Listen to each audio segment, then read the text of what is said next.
cursed luck.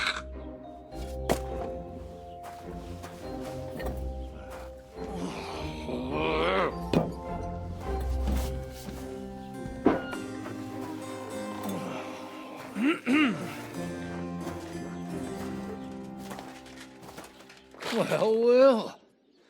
Distinguished guests. For the love of God. Does it have to be him? Trust me, friend. Oh, thank you, Jesus. We need to have a word with you.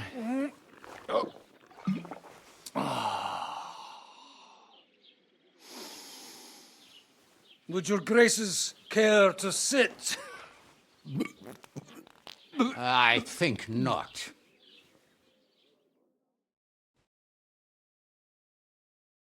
What brings you to my humble rectory, gentlemen? Are you all packed, Godwin? I heard you got kicked out of your humble rectory. Your concern is really touching, Hanush. Did you come to see me off, or to help me do my laundry? Watch your mouth, priest. You might end up losing more than your parish. Easy, my friend. Don't let him get you all worked up. I'd like to teach him a good lesson. But that's not why we're here. Bah! Well, why are you here, then? We have a secret mission for you.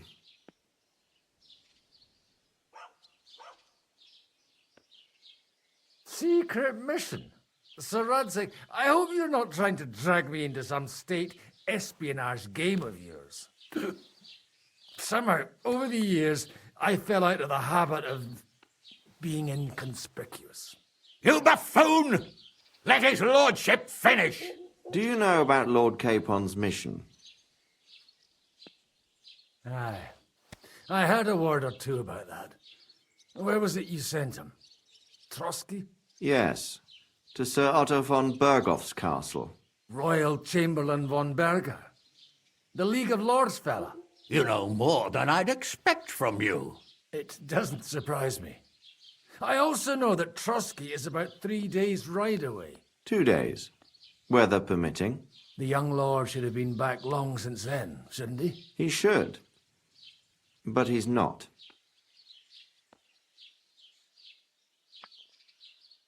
And now you want me to find out why he's not here yet. That's right. You'll go to Trotsky and see if anything's happened to him.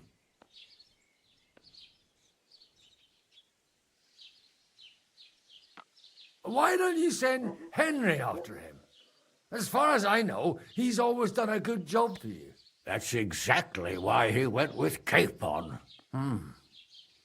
So it's more serious than I thought. All right. I'll do it. Well, that went better than I expected. Oh, don't get ahead of yourself. I won't rest until my nephew is safely back in Perkstein. When should I go? Right away. Fuck! Did they have to lock us up in here of all places? I have a feeling these walls are moving. The cell is getting smaller and smaller. Can you hear me? Let me out! Hey! Hear me! Give it a rest. No one's come in. I feel like we're going to be crushed here. Well, that ought to bring us closer together. Very droll. I just don't like these kind of places. Like jails. Not a lot of people do. No, I suppose they don't. Listen here, Henry. I wanted to say, well, that I'm glad to see you again. Oh yeah? Give over.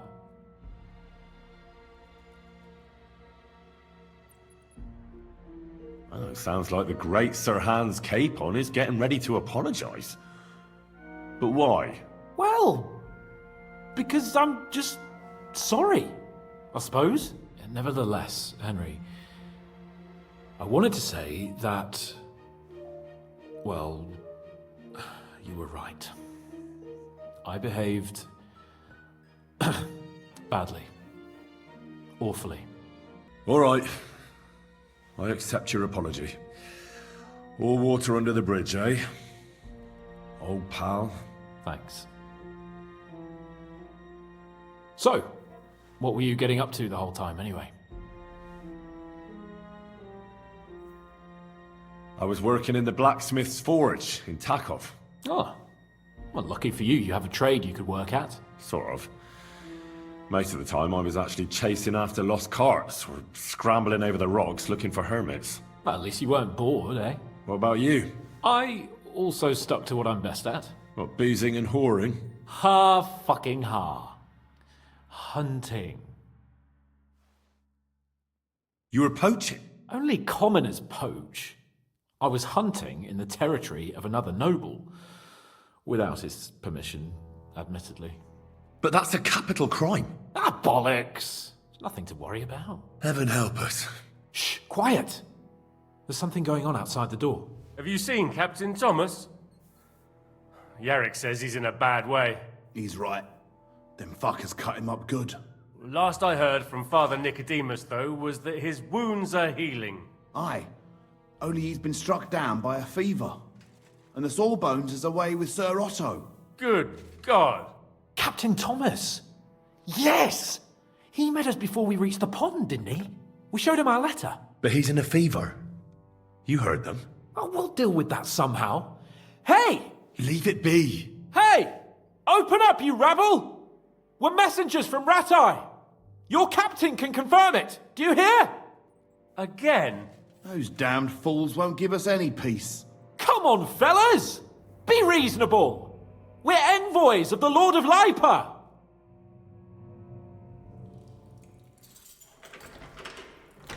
About time. Just you wait till Lord von Berghoff hears how you treat a noble. You, come with me to the courtyard. Chamberlain says we ain't gonna waste bread on you for nothing. We've got a job for you. What about me? I want to talk to the captain right now. You want to talk to God, fella. You're getting the gallows for poaching. What? But you can't hang a nobleman. Jesus, wait! Hear that? That bell's tolling for you, mate. 12 more times, and the priest will come for you. Hans! But you can't! Hans, don't worry, I'll fix it! Move it! I'm a nobleman! You hear me? I'm a noble!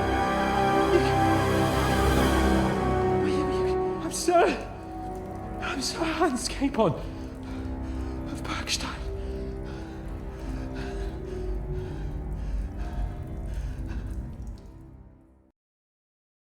So, if you want to get out of here, you'll have to make amends and work off your debt. For a start, you can carry all the charcoal from this wagon up to the store. Wait, though. What's going to happen with Capon? With that madman? He was poaching, so he'll swing. But he really is a noble. Ain't you a bit old for fairy tales, son? Once the bell tolls for the 12th time, it won't matter a damn who he used to be anyway. If you want to do something for him, pray. And best pretend you don't know him. Your Captain Thomas can testify that we're envoys from Ratai. It's the truth, I swear. Don't you say a word about our captain. We don't know if the poor fellow will live to see morning. They moved him during the night to the chapel at the very top of the Maiden. It seems only God can help him now. And can I go there? I really have to talk with Captain Thomas. Don't fucking annoy me, fella. You got off lightly so far, believe me. What? You won't even let me pray in the chapel? We will not. You're not allowed inside at all. And don't let me catch you snooping around there. Why did they move your captain to the chapel? All that way up? So he'd be closer to God. Either the good Lord will help him or take him to his bosom. The captain's in a really bad way. And our Sawbones is away with Lord von Berghoff. What about my things? You took everything away from me. That's what happens to people in jail. When we set you free, you'll get your stuff back. In the worst case, we might keep something to cover the damages you caused at the wedding. Got it? Got it. Do you always ring the bells before an execution? Aye, it's a local custom. They say back in the past, the local lord slept through a scheduled execution, and they had to release the condemned man. Don't worry, that won't happen today. What happens when I'm done with this? What do you reckon? You'll get another job, and when there's no more work for you, you can bugger off wherever you like. That's all? Aye? What'd you expect? The axe? Lord von Bergov is strict, but he ain't a tyrant. But poaching now, that's another matter. I'll get to work then. Good lad. The store's up by the gate to the inner bailey. Orsina the blacksmith is idling around somewhere there. He'll think up some job for you. Or go down to the outer bailey where they're building the scaffold near the gate. They'll be working up there for sure. And no wandering around where you're not allowed. Don't stick your nose inside the castle. Got it? Yeah. Got it.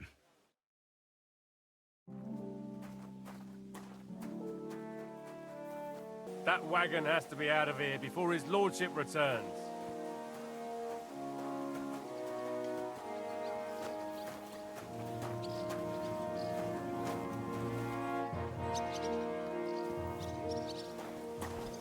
Them sacks ain't gonna carry themselves.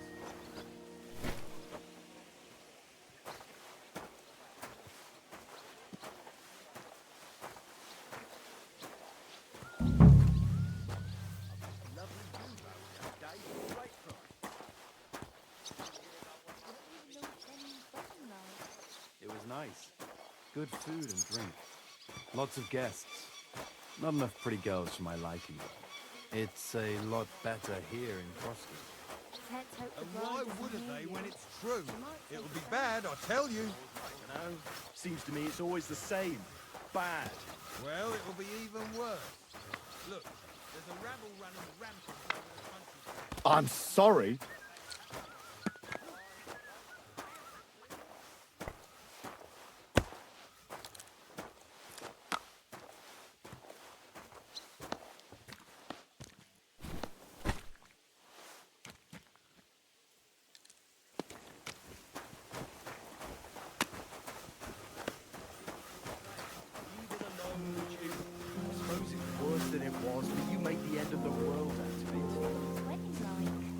Nice. Good food and drink. Lots of guests. Not... Oi, Wojtek. Could you stop gabbing and come and help? Can't you see I'm talking to someone? I ain't seen you here. Are you new and all? Well, I'm Magda. I'm Henry. It's great to have some new lads here. Oh, aye. Henry, how about you bugger off? I wouldn't want a repeat of our last disagreement.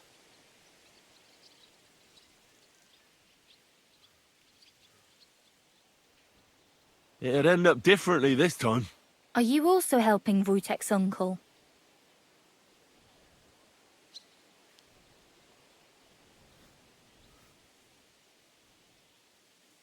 What uncle? Wojtek here said he's helping his uncle, Orsina the blacksmith.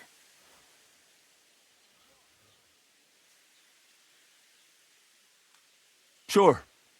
Me and Wojtek are helping his uncle. And I'm sure Wojtek's uncle would rather he stopped gabbing and gave me a hand.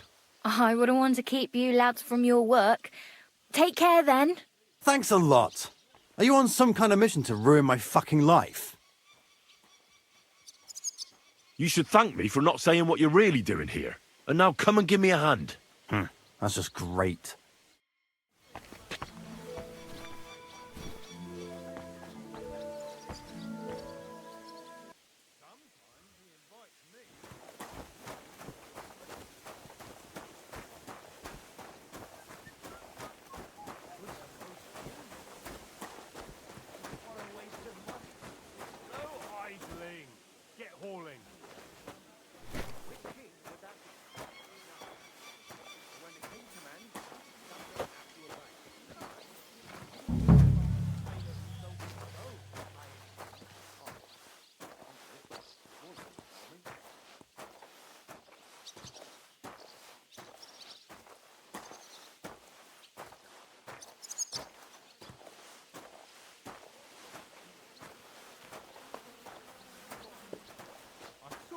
but I didn't speak with him.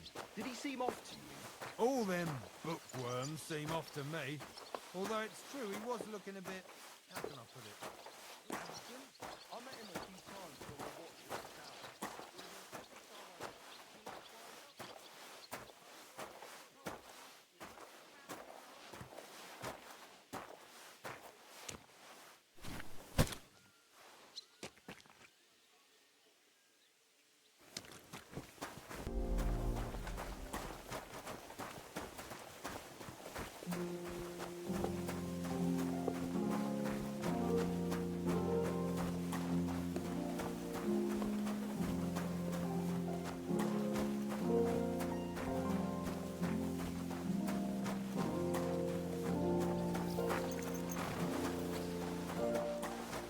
Come on, get moving.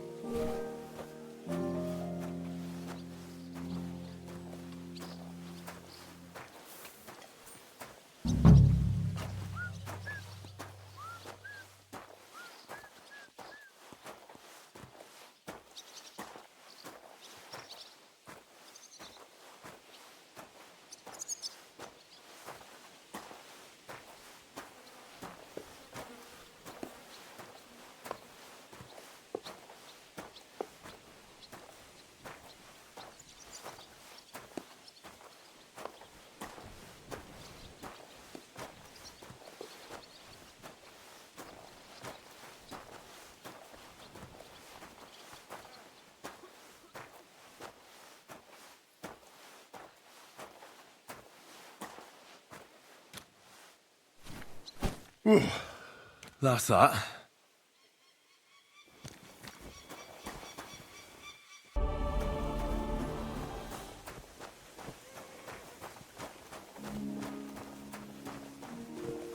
Hey, vagabond!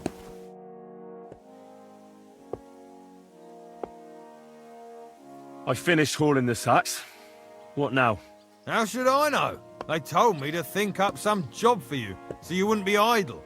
So if you want to pass the time, go ahead, but do it sensibly.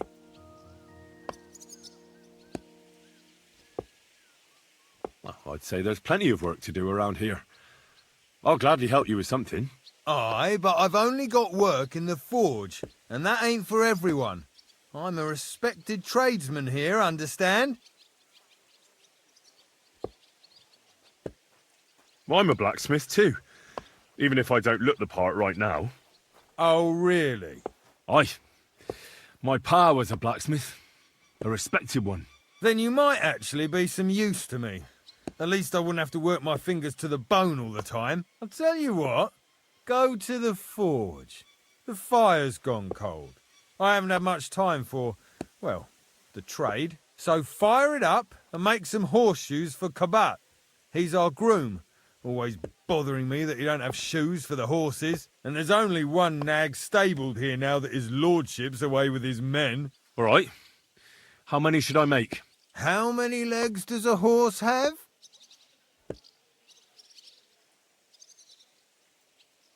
Well, it depends. Usually 4, but once there was a 3-legged foal born in our village. All right, all right. You're a fool, but maybe you're a handy one. So go and make one horseshoe for the groom, all right? But a horse has 4. Aye, but Kabat's missing just one, and I ain't going to waste more on him. 1. All right. You'll find everything you need in the trunk in the forge. It's there, past the gate. All right. But I was told not to go there. And now I'm telling you to go. And when it's done, bring it to me to check so you don't make me look bad. Off you go. Lads!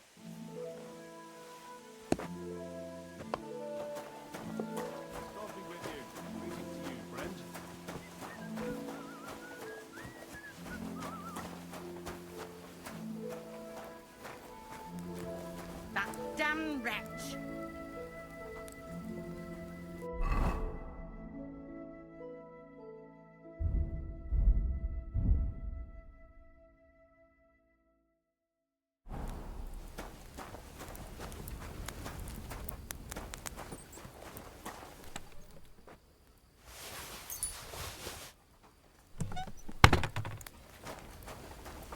That miserable blacksmith. Where is he now?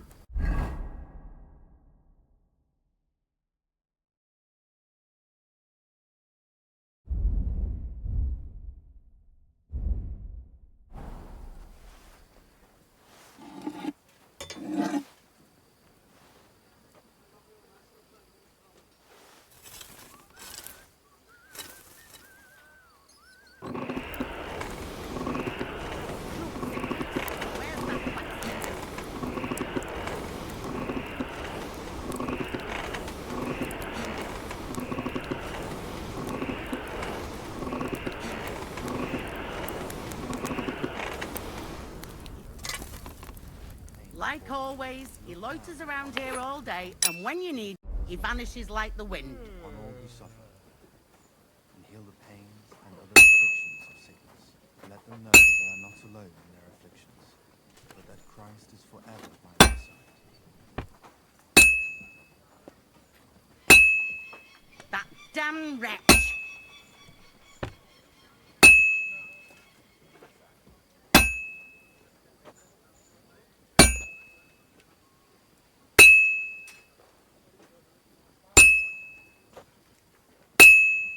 Crucifix! Where's that blacksmith? The first bell. Another 11 to go.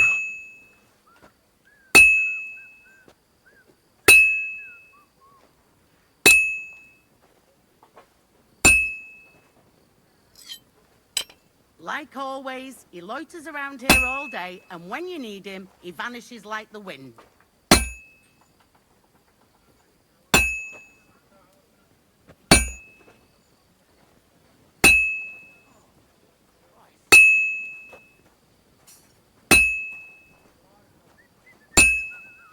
That miserable blacksmith. Where is he now?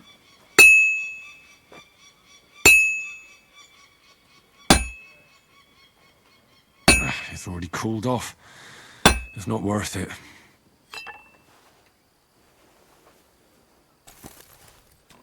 That miserable blacksmith. Where is he now?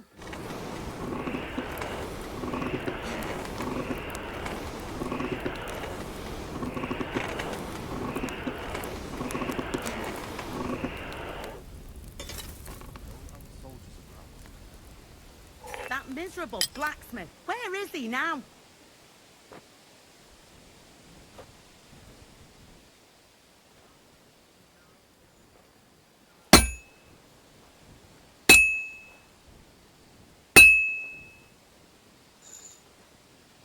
That miserable blacksmith. Where is he now?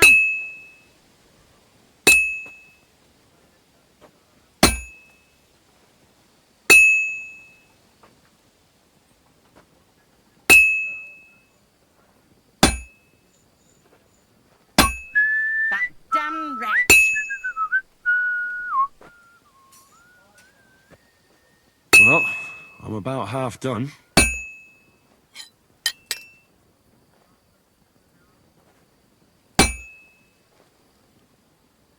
Crucifix. Where's that blacksmith?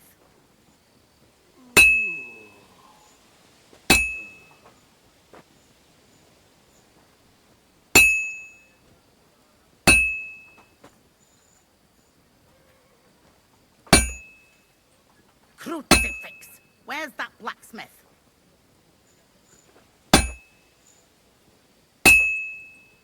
Christ Jesus, who laid down his life for our sins, I beg you and the guardian angel to take care of your good servant, Captain Thomas. Thomas is a virtuous, faithful... Where's that fool of a blacksmith? I beg you heal him, and all other soldiers of Christ.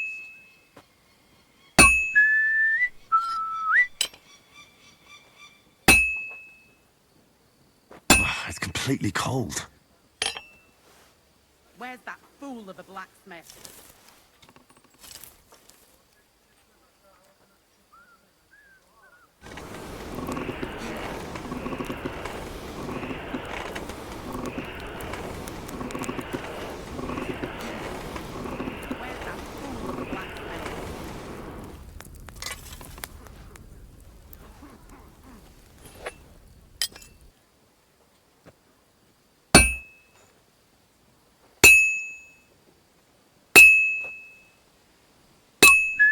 damn wretch.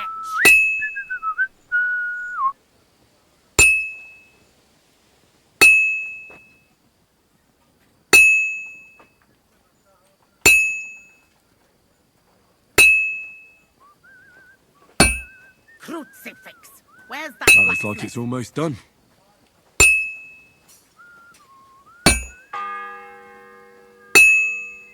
The second toll for Hans.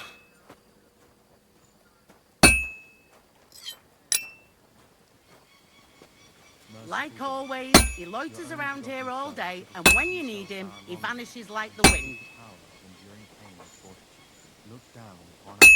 Finally.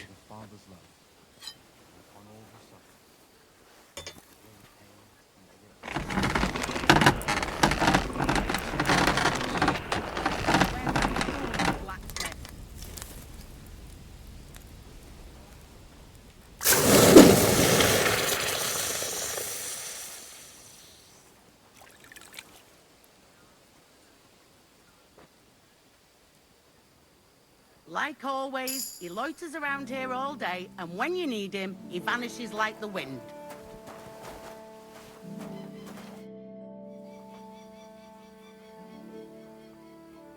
What's the matter, good wife? Why are you standing here grumbling? Because of that damn blacksmith. I'm waiting here for him like for Judgment Day. The lock on my spice chest is stuck, and Sir Otto will be back any time. How am I to bake gingerbread without ginger, eh? How can the blacksmith help you? How do you think? He always takes this bit of wire and opens the chest for me, and then he promises to change the lock for 3 years now.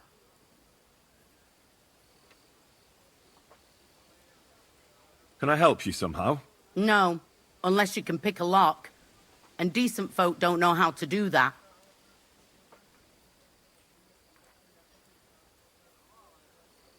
I know how to do it, but first I have to get tools for it. All right, I'll wait here. Another while won't kill me. And showed us the power of enduring pain and fortitude. Look down upon our Captain Thomas with a father's love, and upon all who suffer.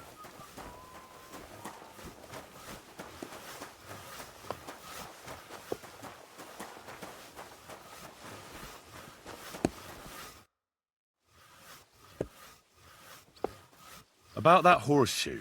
Well, did you get it done? Yeah. Here. Well, what are you standing around here for? I told you to take it to Kabat. No. You told me to bring it and show it to you. You're a smart one, eh? Well, now I'm telling you to go to Kabat with it. He's our groom. Most likely he'll be idling by the upper stables, the grouch. Just between the two of us, he's a very unpleasant fella. Unlike me. I can't wait. Fanka the cook sent me. Jesus Christ, God protect us from all evil. What does that harpy want? She's not able to open the spice chest. Again? She's a bloody nuisance. She told me you always open it with some implement. I'll gladly do it if you tell me where to find one. Jesus, why do you even talk to that woman? I'm supposed to help out around here. What of it? I already let you into the forge anyway. There's this small red pot on a shelf there with some lockpicks in it. But I don't suppose you know how to use one. As it happens, I do. I'd rather not ask where you learned. Although you just got out of jail though, eh? Just don't get up to any funny business with them. Sure.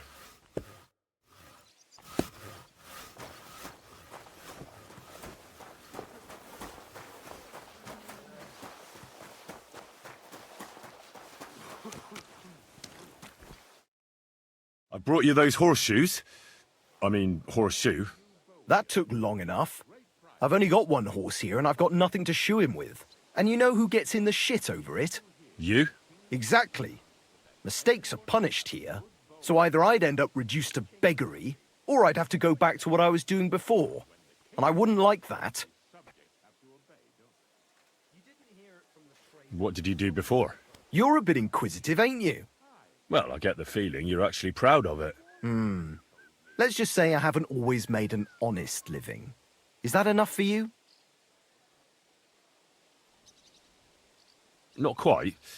I'd also like to know if you still got any tools. I might be able to find something, but I'll tell you, it won't come cheap. Isn't there maybe something I could do for you in exchange? Well, since you're offering, I lost something playing dice and I'd like to have it back. A very nice turquoise rosary. Who did you lose it to? Father Nicodemus. That priest rolls dice like the devil himself was guiding his hand. Don't worry. I'll get it for you. But with no trouble, all right? Naturally.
It seems like you'd be glad to have someone to play with.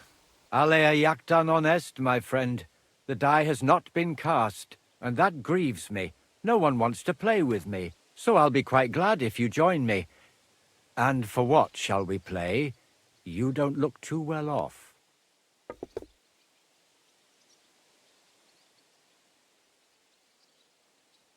I heard you have a certain turquoise rosary. Aye, it belonged to Kabat. Although belonged is a strong word. How do you mean? Kabat is known for having some peculiar things in his property, if you grasp my meaning.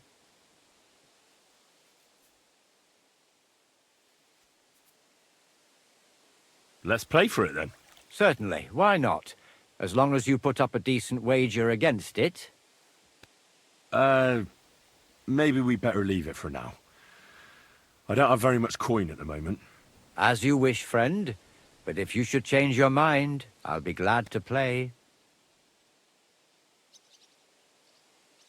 Do you know where Captain Thomas is? I heard he was in a bad way. It's true, son. It doesn't look good for him. Why do you ask? I'd like to pray with him. A kind thought, but you can't get to Thomas. I had him moved during the night up to the chapel in the Maiden.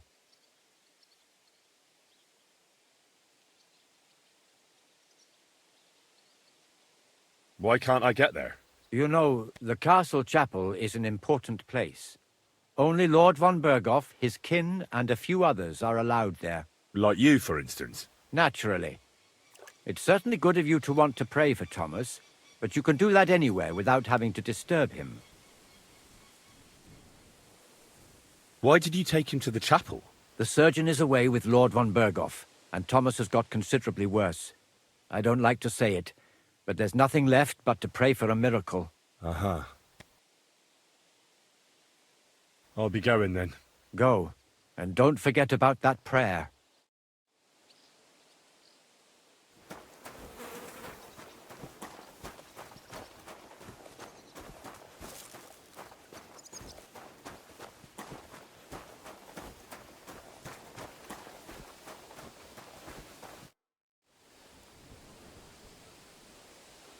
So I got what I needed, and we can get to it. Where's that chest? It's in the castle cellars. Follow me. My time is precious, seeing as how his lordship will be back any time. Yeah, but I'm not allowed there. I was told to stay in the courtyard. Never mind that. You go in with me and you're helping me. Come along. What a day. Burnt the rue in the morning, and then the girl told me we're out of venison. I don't know what that gamekeeper's up to again. Actually, I do know, and it ain't nothing good. And now this. 3 years that lock is broken, and 3 years that good-for-nothing has been promising to fix it. But no, after all, I'm just a stupid cook fanker who's always nagging and won't leave anyone in peace. But if I didn't nag, there'd be nothing done in this godforsaken castle. You have to kick people's asses here to even get them out of bed in the morning. The lazy bones. Pfui! I don't want to see any sour faces when his lordship returns. You'll be happy to see him home.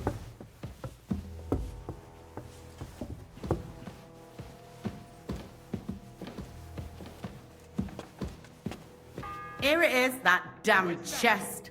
The 3 third years time. I've been telling him. I better get moving. That's the truth. Show me up in front of his lordship.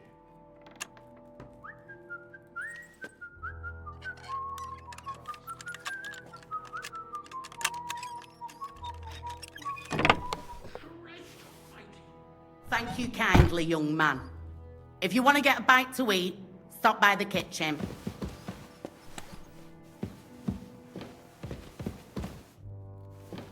Ooh, what did I do to deserve this? Oh! Hang on. Where's that ginger? There's Dick. How am I to make that gingerbread? Bet it was that ninny dog. And smile. I don't want to see any sour faces when his lordship returns. You'll be happy to see him home.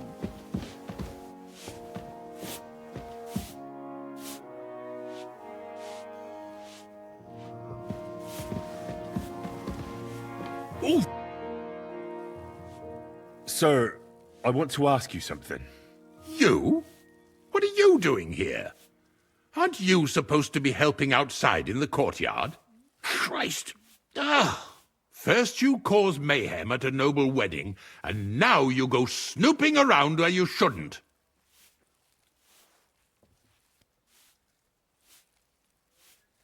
Well, I was given the job of hauling sacks of charcoal, and now I've nothing to do. And why are you bothering me with that? Do you think every triviality is my concern? I never think such a thing, sir. I'm sure you have lots of work and little time. I didn't mean to bother you. It's just that no one else told me what to do, and I don't want to be idle. Oh, typical. If I don't do it myself, no one will. But that doesn't change the fact that I don't know what to do with you. I noticed, sir, that something is troubling you. I could help you. How could a vagabond like you help me?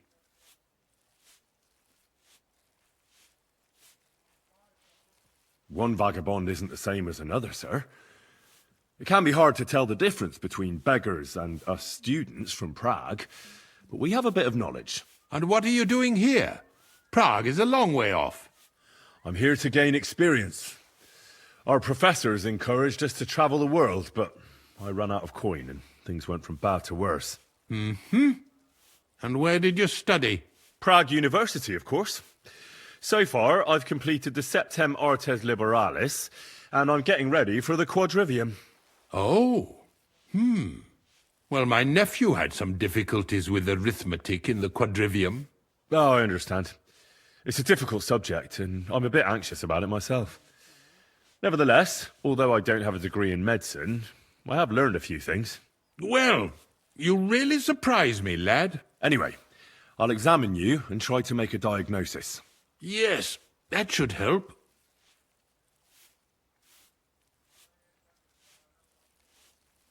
With your permission, I'll examine you, sir. What? Here and now? Don't worry, I'll just have a look at you.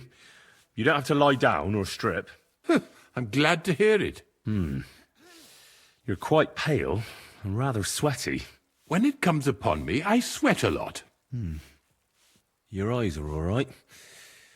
Do you have ringing in your ears? No. Do your hands shake? Well, I'm not the youngest, but it's nothing too bad. All right.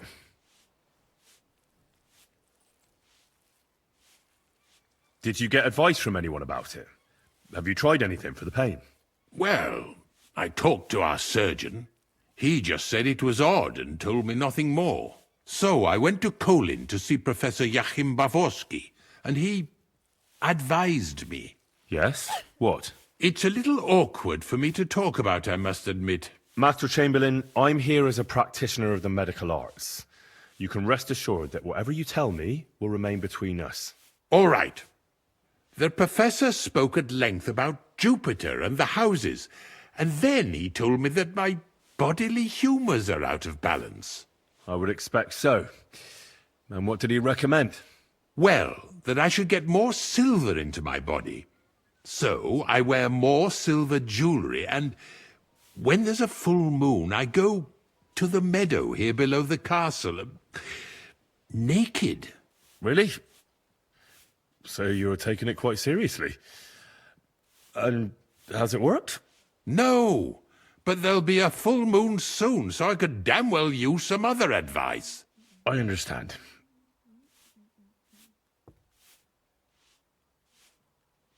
Tell me, Master Chamberlain, does it hurt all the time, or does it come in waves? No, not all the time. More like I get attacks. Uh-huh. And these attacks, have you noticed whether something sets them off? Well, it's worse when I get upset. And does it get worse in autumn, when it gets colder? Yes, it's usually worst in October. Then I don't even have to get upset for it to start. All right, that makes sense. Tell me, sir, what about your, let's say nighttime activities? Well, I'm not married, if you're asking about that. But that's no obstacle, is it? Although the Holy Scriptures call on us to be chaste, even a saint can sometimes sin. Not I. I never managed to find the right woman who would, how shall I put it, who would be a good counterpart for me and yet not provoke outrage. I'm not sure what you mean. Actually, neither am I. I believe your stomach juices are out of balance, sir. That's what the professor from Kolin said. But what to do about it? Unfortunately, I can't change the causes of your condition, but I can help you with its symptoms. I think some herbal potion for the stomach would bring you relief. Can't you get me that potion right now? I don't have the required remedy, but I could brew it. Only I don't have the apparatus for that. And also, I could use some medical literature. Don't worry about that. Our surgeon is also often at a loss. I expect you'll find everything you need in his study. It's upstairs in the Crone. That's the second tower. Now we're under the Maiden. Do you know how to get there? I think so. But I was told to stay only in the outer courtyard. I wouldn't want to get in trouble. Trouble? I'm the one who has trouble. Don't worry. Tell them I sent you. Just go, for heaven's sake. All right. I'll go and get something for you. Good. If you'd be so kind... Oh!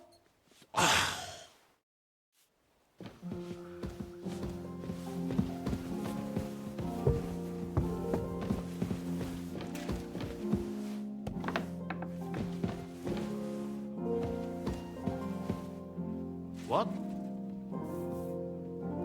You're not permitted to be here. Give up! Easy now. I surrender. You can't say you weren't warned. You can't just loiter around on other people's property. You'll pay up and show me whether you stole anything. Otherwise, we'll deal with your unruliness in the pillory.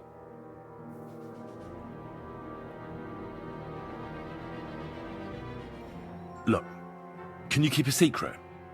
What are you talking about? What's secret? Look, we're both men, aren't we? Where are you going with this? You're testing my patience. It's like this. Yesterday, I met this pretty girl. She makes yarn. And you know what they say about girls who work with spinning wheels? No. What? They're really good in bed. That's a good one. Well, this yarn spinner, she was very afraid her mother would find out we planned on meeting. so she gives me these complicated directions on where to meet her. At high noon, I stood at the shadow of the tallest linden tree, and step by step, I set out. Then all of a sudden, I look around and realise I have no idea where I am. The girl's nowhere to be seen, and people are yelling at me. That girl made a right fool of me. Haha, that's what you get for thinking with your prick. Aye. I've had enough embarrassment for one lifetime. Can't we just let this one slide? All right then. I'll turn a blind eye just this once. That's that. And now off you go. I'm watching you. I've had enough. You're under arrest. Give up! I surrender! You can't say you weren't warned. You'll pay up and show...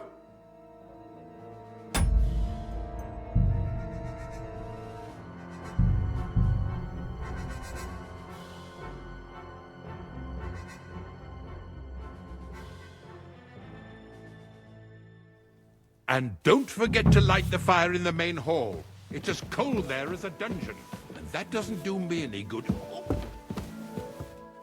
Christ, pardon me.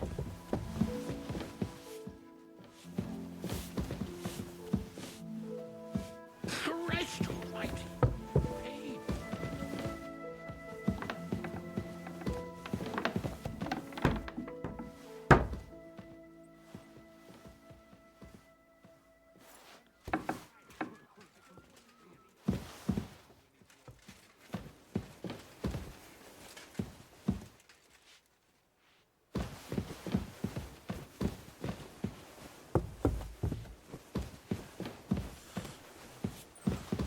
And smile.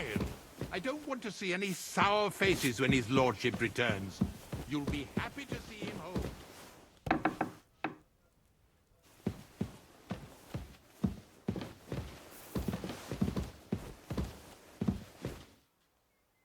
And don't forget to light the fire in the main Do you hall. want me to arrest you? Leave that door be.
The fourth bell.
The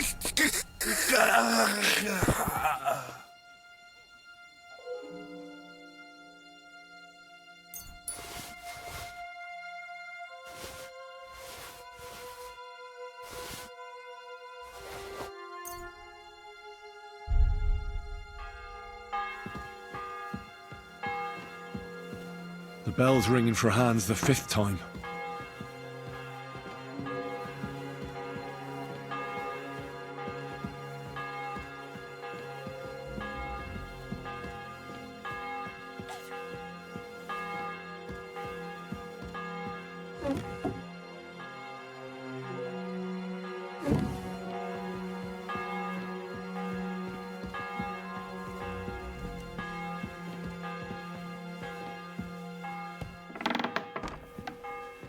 Ugh, what a mess.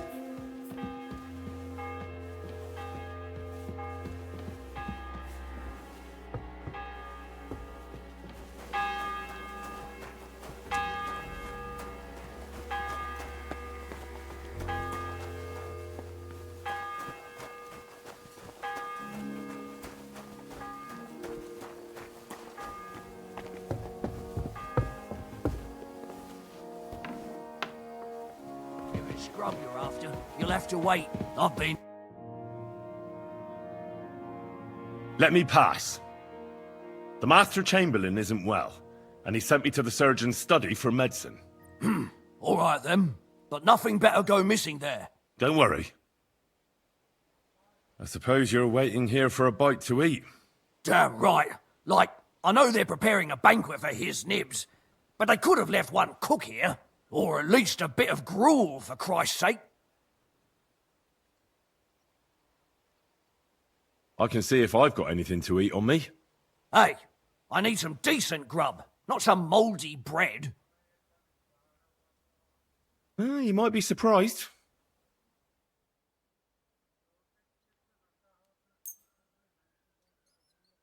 Thanks. Well, at least I won't starve. You're welcome. Enjoy it.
Bloody hell.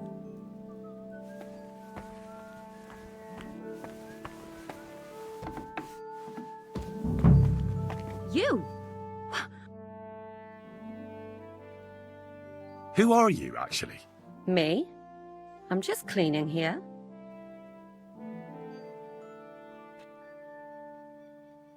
What's your name? What's it to you? I'm Henry. Well, that's nice for you. And you are? I already told you. I'm a maid here. And what were you doing at the pond, then? I thought we straightened that out the last time you bothered me. I have no idea what you're talking about. We both know you're lying. The question is, why? Says someone who was just sitting in a jail cell and will end up right back there if anyone calls the guards on him.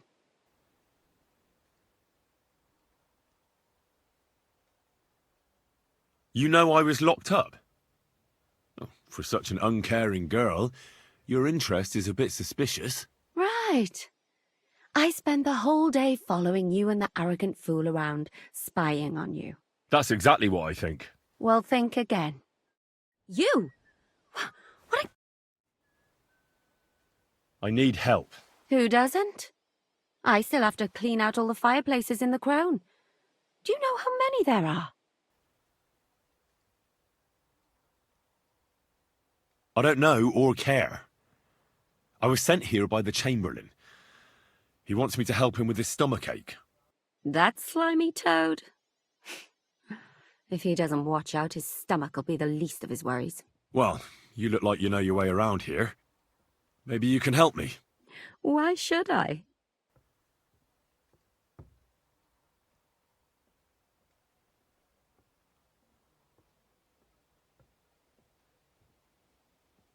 I'm not stupid.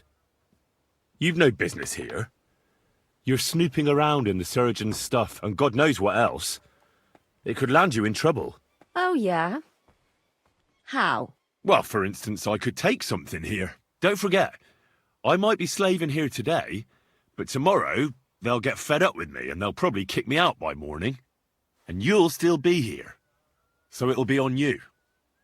For sure someone saw you coming here. And you too, no? That's definitely an interesting point. But tell me. No, I'll tell you nothing. And now get out of my way. Simple maid like me has lots of work to do in this castle.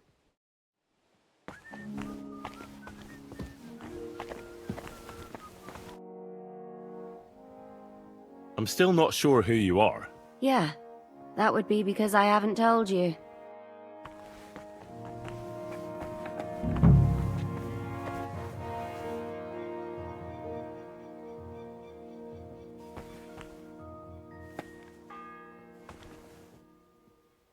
The 6th bell. Half the time is up.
What are you doing here?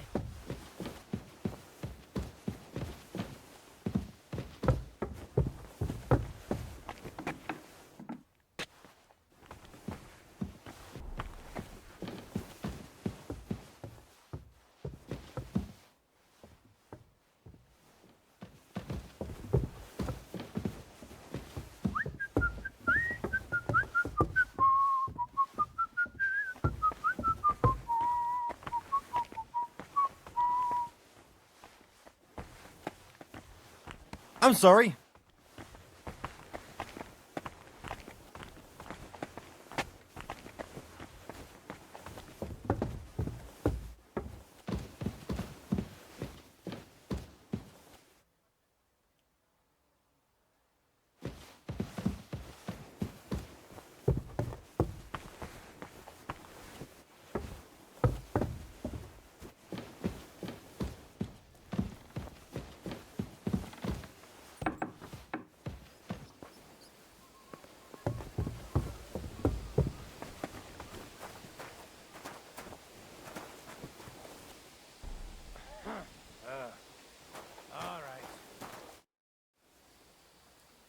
Guard?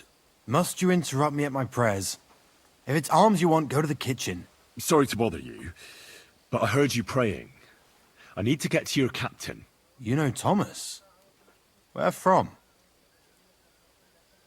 Well, that's a really long story, but I heard what happened to him, and I need to talk to him. Talk? What do you expect to hear from him? But it's all the same. Thomas is lying in a fever upstairs in the Maiden. It don't look good for him. Them bastards cut him up good. Poor fella. And if that wasn't enough, they stole his rosary too. Barbarians.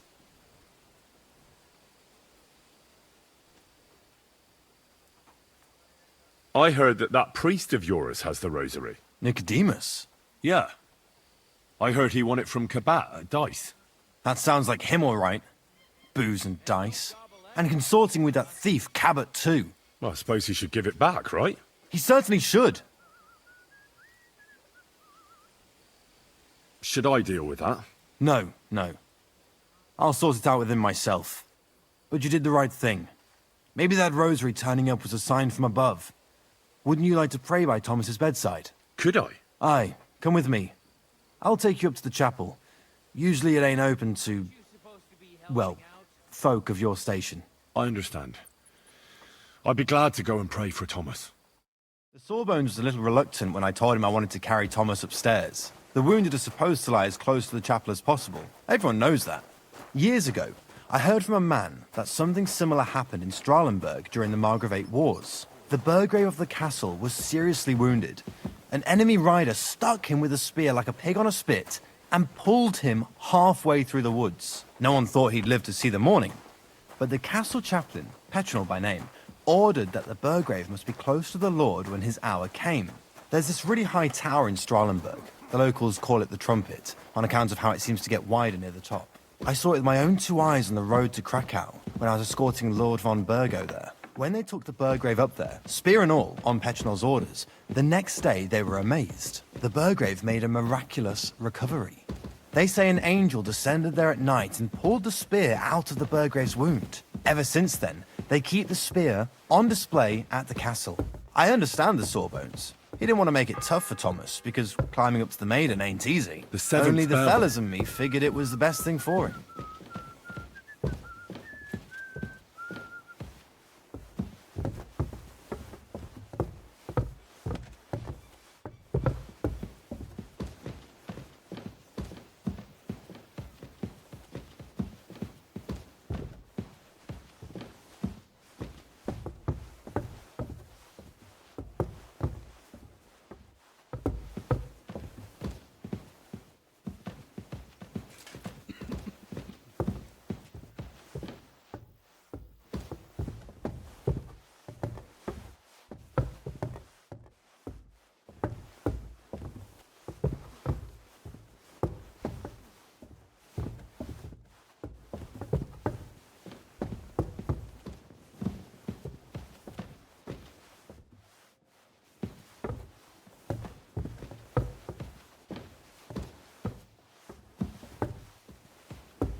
Greetings, Adela.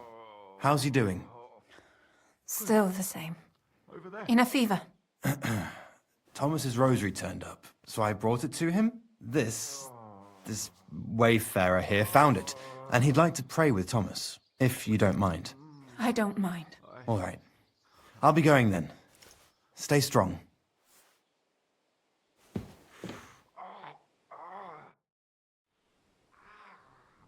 Pardon me for disturbing you, miss. If you want to pray, go somewhere else. The chapel is closed. Unless you're a priest. Which I presume you're not. No, I'm not. My name is Henry. I'm Adela, Thomas's sister. What is it you want, Henry? I need to talk to your brother. No chance of that. He's been lying in a fever for 3 days. And the surgeon is away with Sir Otto. Unless he returns soon, Thomas won't be talking to anyone ever again. I heard that your brother is lying in a fever, so I brought something for him that might help. Really? I don't know what to say. And I was against dragging Thomas to the chapel. I felt it would only burden him more. God moves in mysterious ways. We ought to administer it to him quickly. Yes, of course.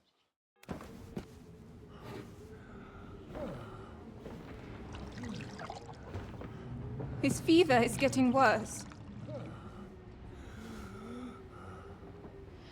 If this doesn't work, I don't think he'll last long.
Vigilant.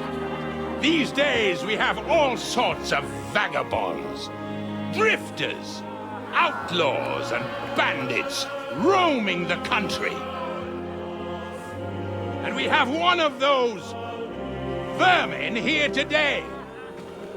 A fella called Hans, who is clearly not right in the head. A dangerous madman, a brawler, and a thug. Worst of all, a poacher!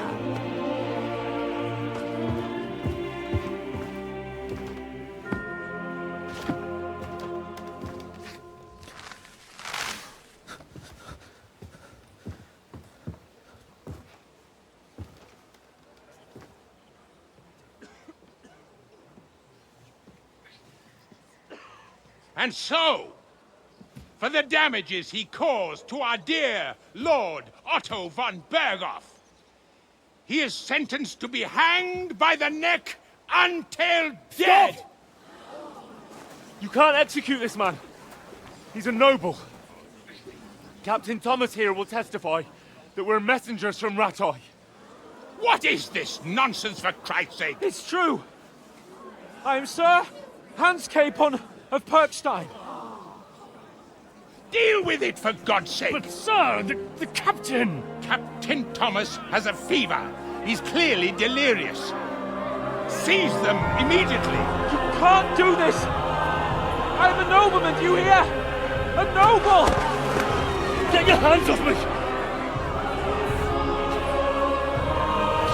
You can't do this!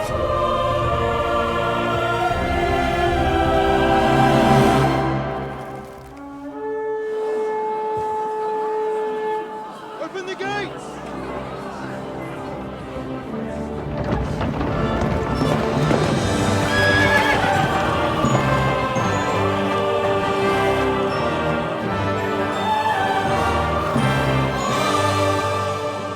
My lord.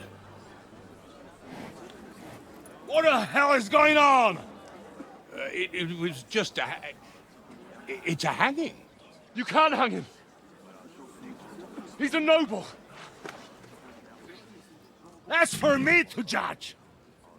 Take him down! And for Christ's sake, help me off this horse!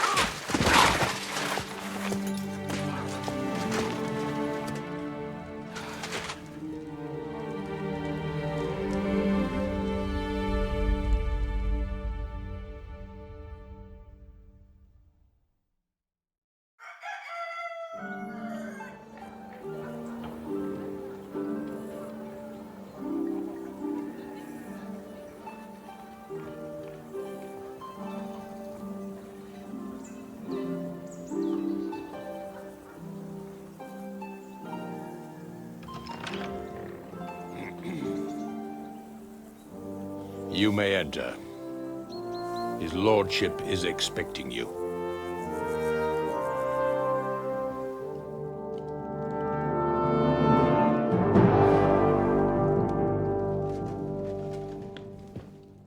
So, you're messengers from Ratai, huh?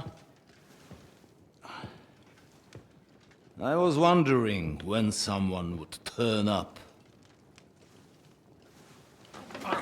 All right, then. Let's hear it.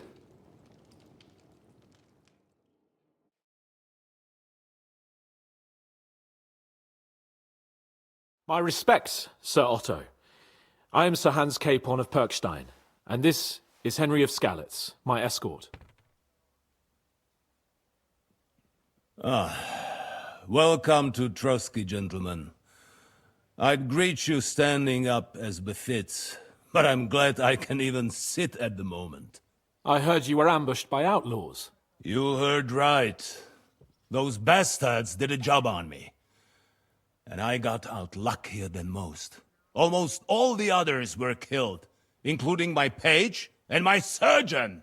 So there is no one here to heal me, and I will have to inform poor Albert's father that his son died in my service. I hope your health will soon be restored, sir. We shall see.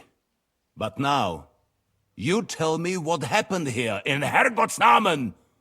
Why did my chamberlain try to hang you, Lord Capon? In truth, the welcome we got from your Master Chamberlain was somewhat... how shall I put it?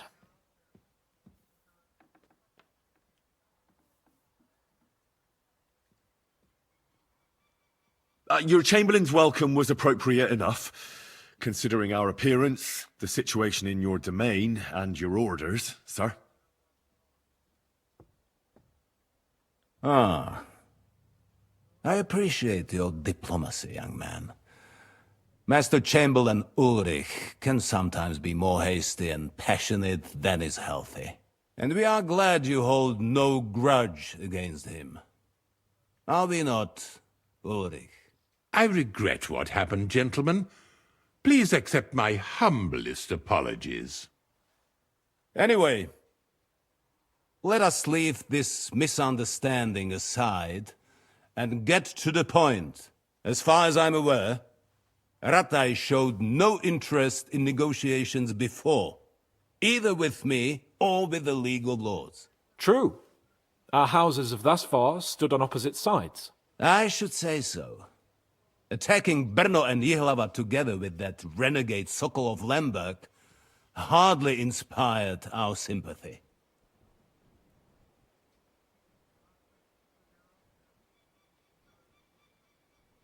But we can all point the finger.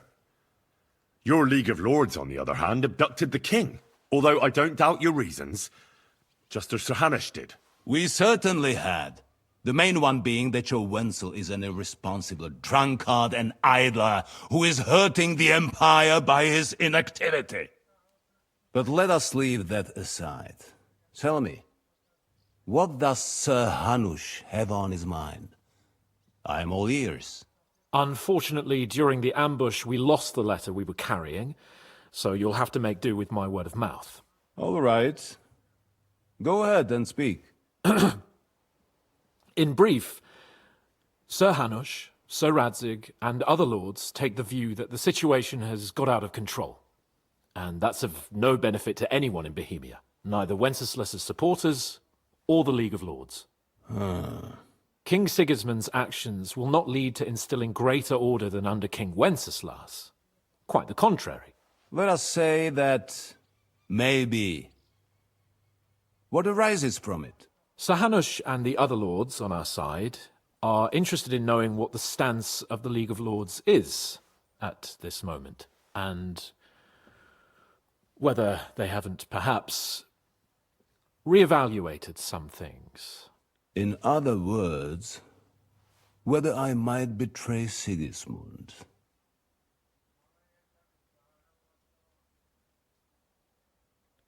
Well, betray is a strong word.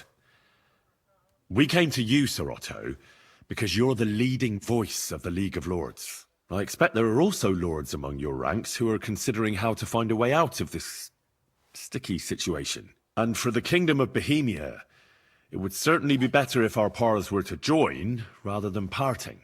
Your companion speaks like a diplomat, Sir Hans. However, the question is whether it's possible to join fire with water and end up with anything but nasty smoke. Nonetheless, Sir Hanush and Sir Radzig are right. There is disorder and anarchy in the land. Bandits riding roughshod all over. As we all know, to our cost. We've had plenty of experience of that at home too, sir. Only a short time ago we had to deal with a similar band. Then you will surely understand that before I begin debating who would be the better king, I must sweep my own doorstep. Only I'm damned if I know how to do that, since those bastards have wiped out half of my garrison, including my captain. If I may be so bold, sir, you're not the only one. We also have a score to settle with them, so Henry and I will gladly help you. Is that so? Now that is what I call the words of a knight, Sir Hans. Right now, we've got a common enemy, so we have common interests too. So then, sir, may we be of assistance to you? Indeed, you may. Perhaps in the end we may really find some common ground. I need to muster sufficient reserves to deal with those outlaws once and for all. I'm summoning my vassals here to Trotsky. And since I don't have many men left to send as messengers, I will gladly accept your help. Just say the word, sir. Where should we go? You'll go to Nebakov, a small castle, or rather a fortress among the cliffs. The yeoman there, Jaromir Nebak, is an old hardhat and may not be very willing to fulfill his obligations. It would be useful if an eloquent noble like yourself visited him to explain him clearly why I need his whole garrison. Who is this Lord Nebak? The lord of a smaller house with not much in the way of estates, just a fortress and lands, but he also owns a mill that provides a significant part of his income. His children are grown up. His daughter married well, thanks to Sir Otto. His son is away from the domain, dealing with duties. Sir Otto helped him to acquire an official position. In short, the House of Nebak is more than beholden to Sir Otto for his magnanimous help and support. Thank you, Ulrich. Nevertheless, I suspect Jaromir will not be keen to charge into battle. But that is of little consequence. He has a few good men who will be useful. That will do us. If he delivers, I will regard his obligation as fulfilled.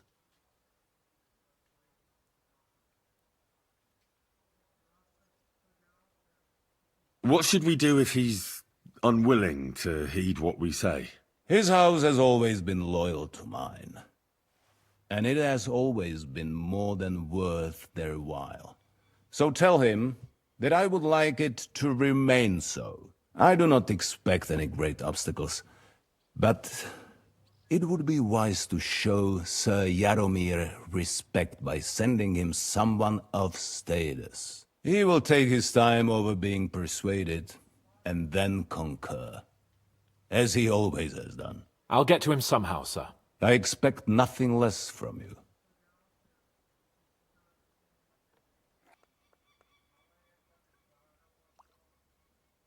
Is the route safe? As I said, the fortress is in the wilderness amongst the cliffs.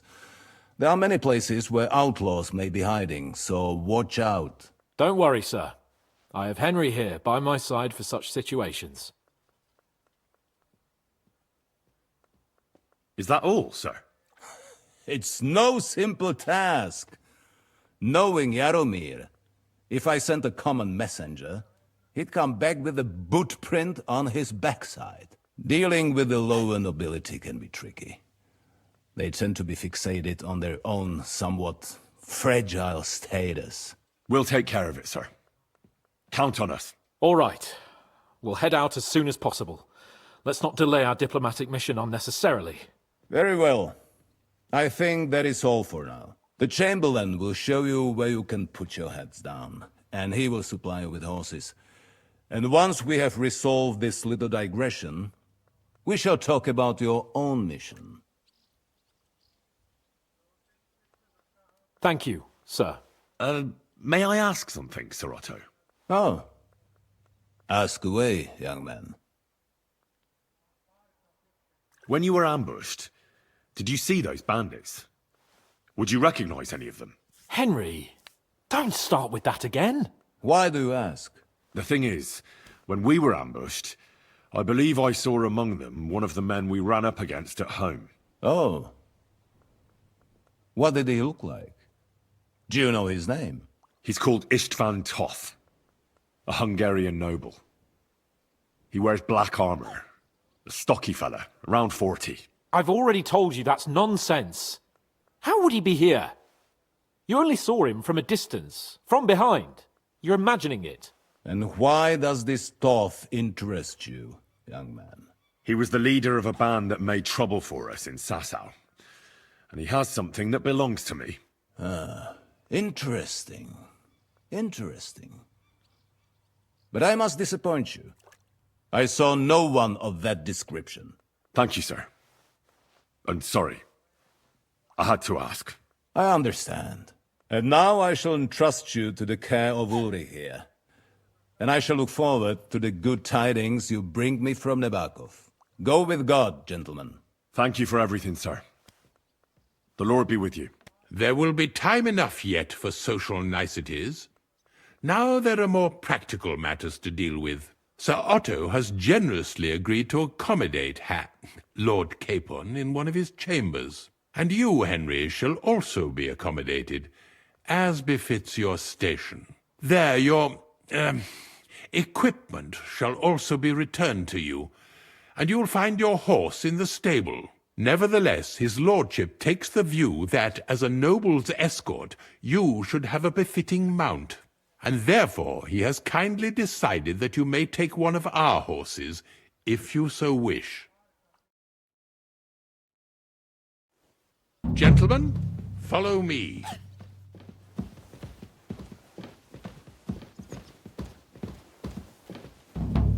So, Sir Hans, allow me to... Hold on, Sir Ulrich. If you think everything is settled between us, and we're going to act like nothing happened, then you're mistaken. Sir? You were going to have me executed a short while ago.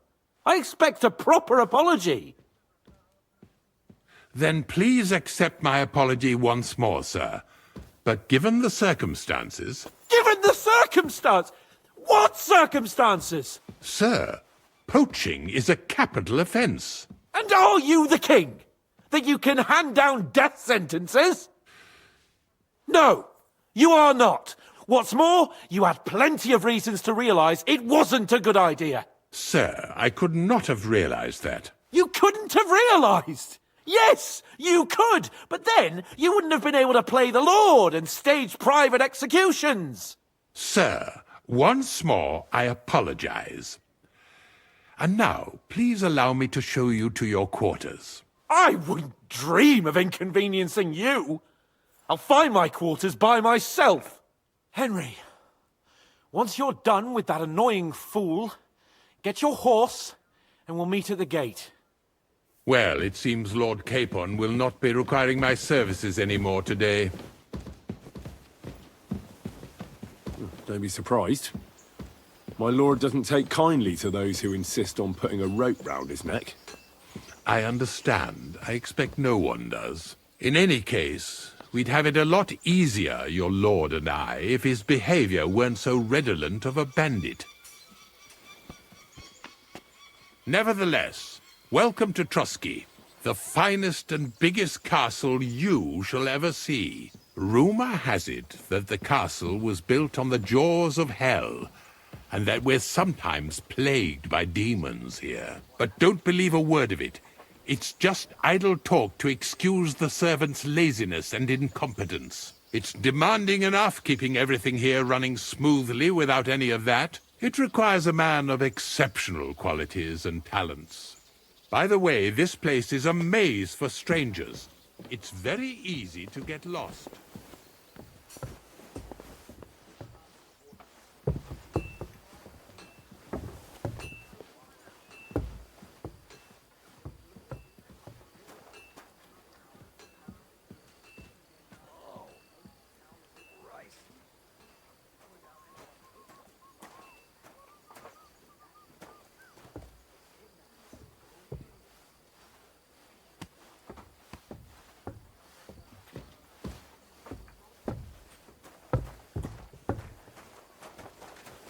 The jail cells are down there, but I believe you are already fairly well acquainted with that part of the castle, aren't you?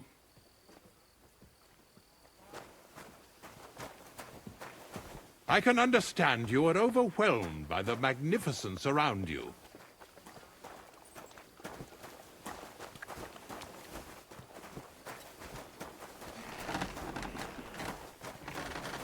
Here it is. You'll find a bed inside, opposite the door, and a chest where we put your belongings. You'll find some new clothing there, a little gift from our gracious lord, to ensure you're not mistaken for a beggar again. Once you're settled in and properly dressed, stop by the stables. They're beyond the gate, down the path. Ask for Kabat. He was supposed to prepare a horse and tack for you. Or tell him you'll keep your own if you insist. Then he'll give you proper tack at least, so you don't disgrace us. Thanks. I'm grateful. As you should be. So, you and I are finished, and I can finally attend to some proper work, so this castle doesn't fall on our heads.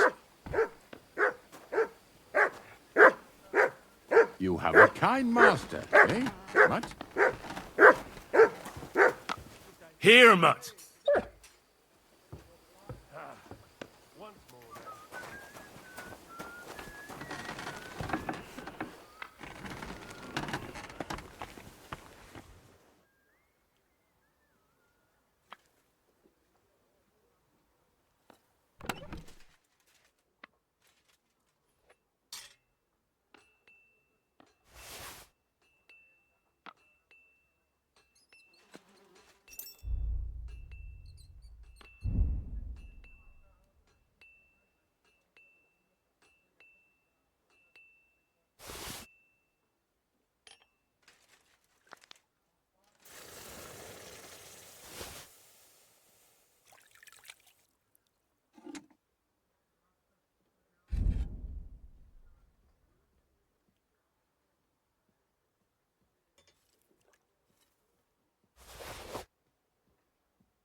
lovely U-bow the other day for a great price. What good's a bow to you, for God's sake? What a waste of money. Didn't you hear that the king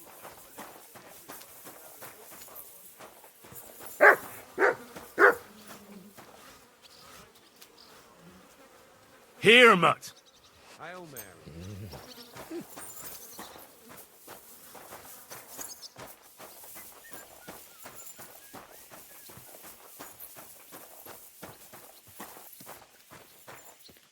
Greetings. What brings you here so early in the morning? I'm here for some horse tack.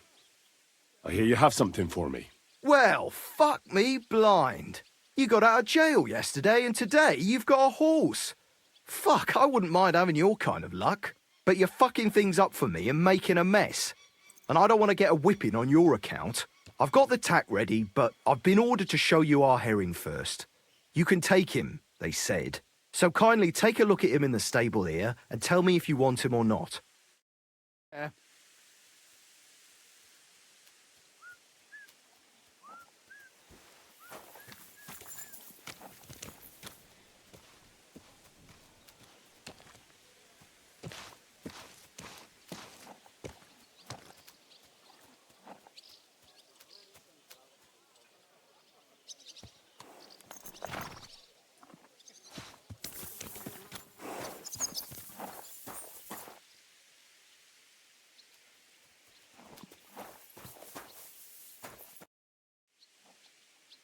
I took a look at herring. And?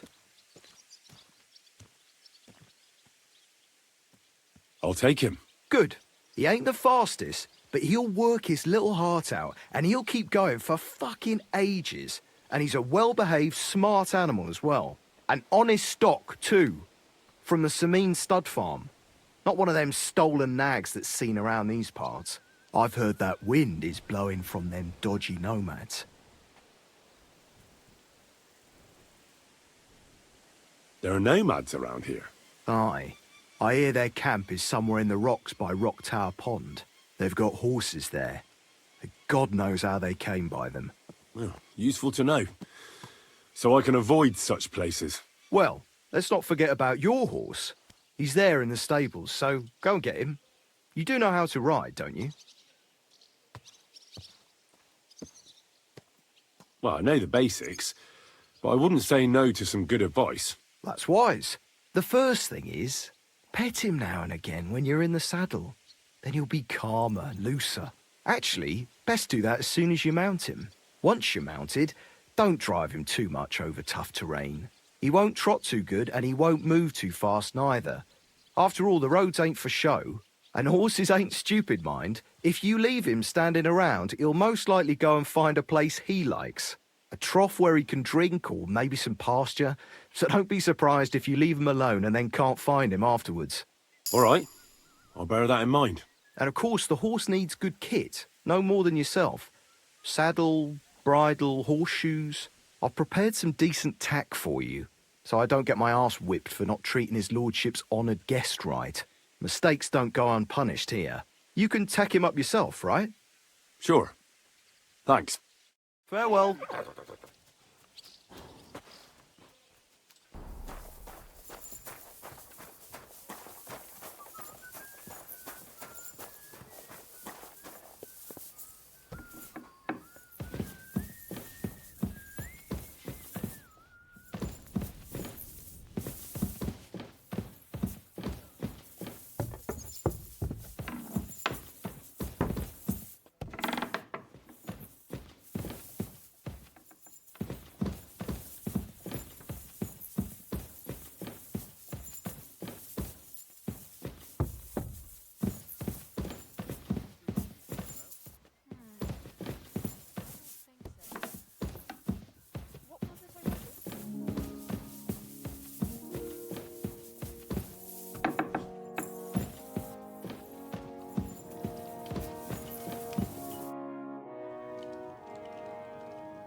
I heard some interesting books from Prague have arrived at the castle.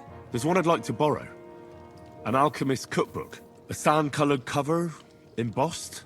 Yes, several rare and astonishing books have arrived from Prague.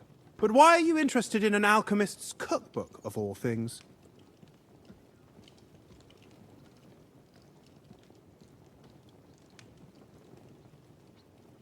I've heard there are some interesting ideas in it. Every alchemist is in dogged pursuit of wisdom, especially those from Prague. Perhaps you know more about that book than I do. Well, I'll have to disappoint you. Lord Nickvard Libak helped me sort the new books at the time, and the one you're looking for caught his attention. He left with it before I could even discover what it's about. All I remember is the author's initials, B.B. I'm fairly benevolent when it comes to lending books, and I appreciate Nickvard's help, but he's had it borrowed for an excessive amount of time now. I'd like to ask him to return it, but he's been avoiding me. Why would Nickvard suddenly be avoiding you? I have a sneaking suspicion. It seems Nickvard lost the book. I've warned him repeatedly not to carry borrowed books around with him, but to leave them in his chamber and read them there. But Nickvard is old and stubborn, and this is how things turn out.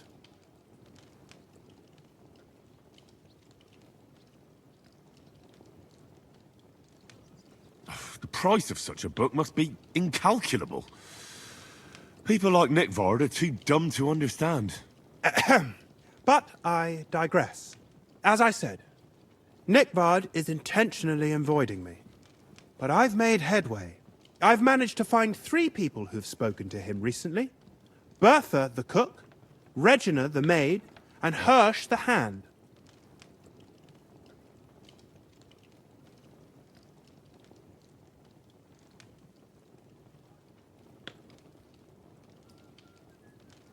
For a nobleman, Nickvard is quite wary of his own kind, speaking only to servants. I'm surprised that he's ever spoken to anyone but myself. Nickvard is a loner. Which is also why I suspect something bad has happened. Now that he's decided to leave his shell, that is. But I'm afraid that's all I've managed to find out. Since Lord von Berkov's arrival, I've been preoccupied with other matters. I'll help you. I'll ask all 3, and see if they lead me to Nickvard. Many thanks. If you aren't sure what to do, stop by and we'll discuss what you found out.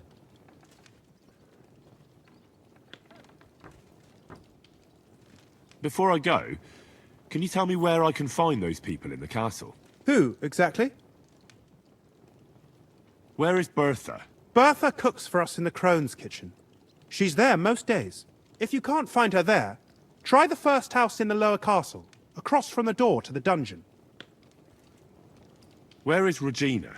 As Lord von Berkoff's personal maid, she'll likely be somewhere in the Maiden's Palace. Perhaps in the Knight's Hall, or on the floor above it, near the Lord's chambers. She even sleeps there. Where is Hirsch, the stable boy? I've seen him with Hirsch at the transport yard below the castle. He sleeps in the house directly across from it. I don't know him much, though.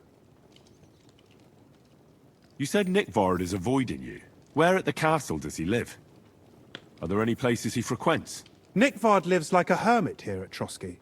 Like a ghost. His chambers are in the Crone's tower. But God knows if he's ever slept there. He took his meals down in the Crone's kitchen. Lately, I've often seen him talking to Regina in the Knight's Hall, in the Maiden, or looking out the hall window. I caught sight of him a few times with Hirsch at the transport yard below the castle. So I just have to hope I run into him somewhere. Nickvard always just shows up. I've rarely ever found him on my own. I'm not surprised you can't find him anywhere, since I've been trying myself. That's everything I needed to know.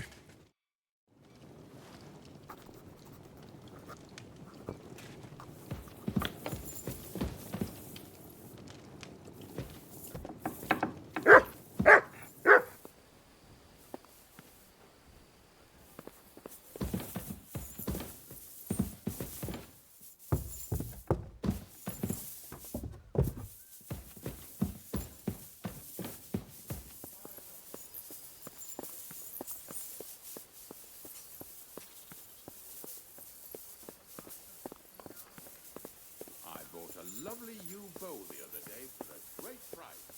What was the bow to you, John? What a waste of money.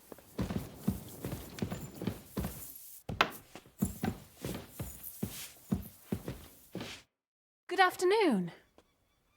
Do you know where I can find Nickvard? The scribe said you might know. Erazim is suddenly interested in Nikvard and me. You don't say. But when I need him to read something for me, he never has the time.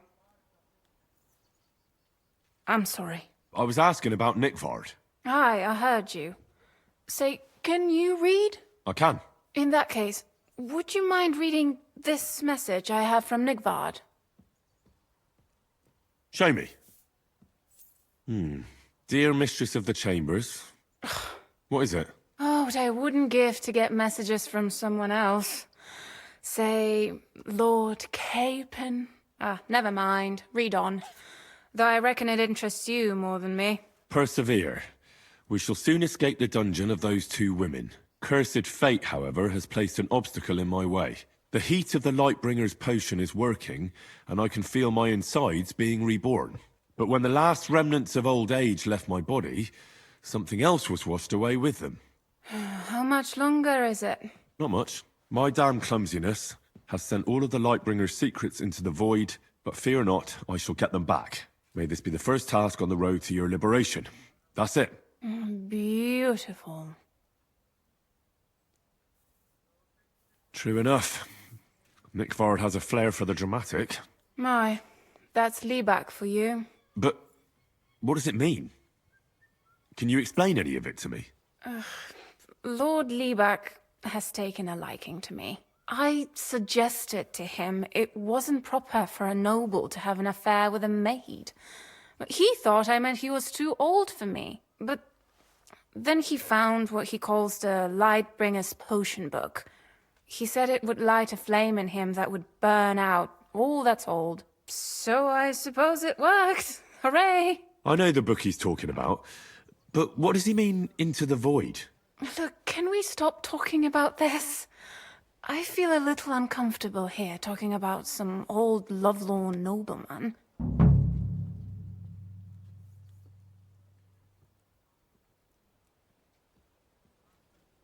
I understand. Just one more thing, please. When was the last time you saw Nikvard? And where? The last time was in the Knight's Hall. But that was a long time ago. I found that message a few days ago. Hard to say where he's off to. Thanks anyway.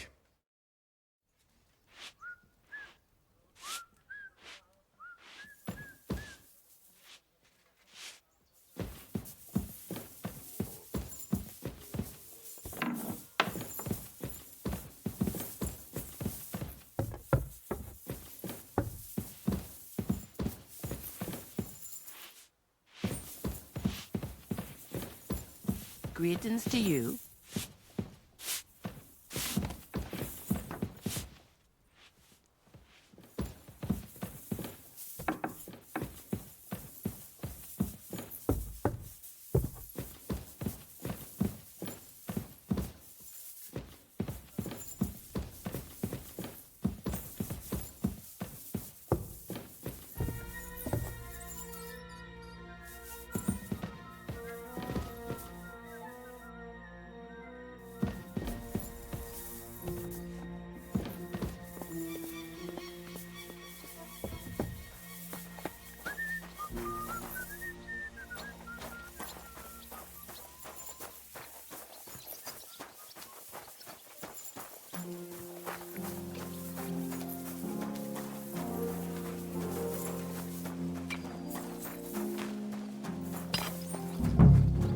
I'm always glad to see polite people like you.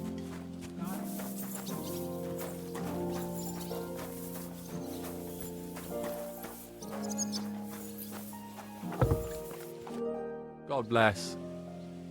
I'm looking for Nikvard. The scribe told me you might know something about him. Hey, Nick. I mean, Lord Libak. I almost forgot about him. I suppose his task wasn't so pressing, What task? Nick Libak, that is, entrusted me with a big task quite a while back. He's a castle lord. Obviously, I had to obey him. But then I heard what another castle lord was planning, von Berghoff, and I had to obey him even more. He says there's a war on. So here I am, ready to go off to battle. I need to know more about what Nikvard asked you to do. No. There are new rules now. You have to prove you're not a spy. What are you blathering about? Von Berghoff said there's a war on, right now. I told him, watch out for spies, Sir Otto. But fear not, I know how to sniff them out. You're a spy yourself, ain't you? I am. Oh, right. You're yanking my pizzle. But if you're lying and I report you anyway, just in case, don't imagine I'll get in trouble over it. That's why you have to be vetted, to see if you're really on our side. The side that Nickvard's on, just so you know. We're all friends here. You can join us. I'd like to. Hold your horses. First a test. Tell me what you want from me, then. A sword. Sword? What sword? A long and very good one to help me deal with other spies. If you bring it to me, I'll know you're not an enemy spy who should fear me. Forge one, buy one, or even steal one for me. Maybe from one of the guards at the training ground or down by the gate. During the day, they're not in the towers anyway. Steal a sword? That sounds like something a spy would do. Not a spy who wants to help von Berghoff's most loyal servant. By servant, I mean me. See, once I get a sword, I'll fill you in on Nickvard's task. You wanted a sword? So look at what I got for you. I don't want an invisible sword. Them are spy swords. Suspicious. Listen, Hirsch. Don't try any word games on me. Persuasion, threats. I know about them spy tricks. Deeds talk louder than words. For example, like bringing me a sword. I'll think of a way to convince you.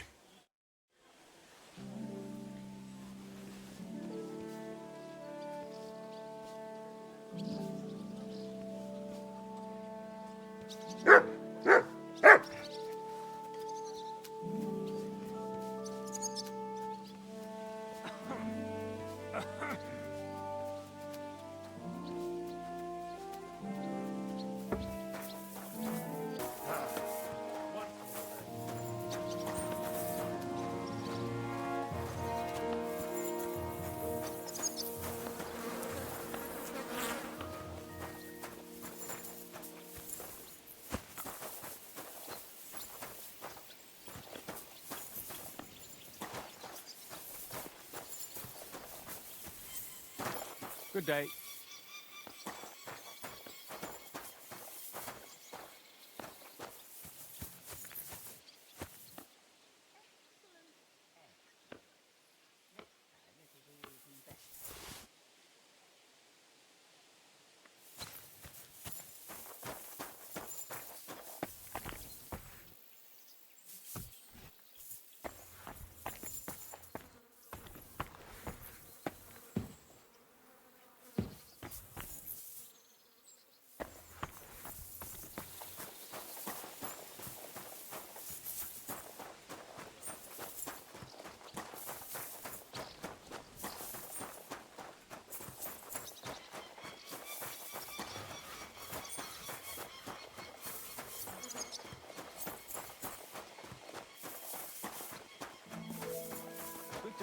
Bloody hell.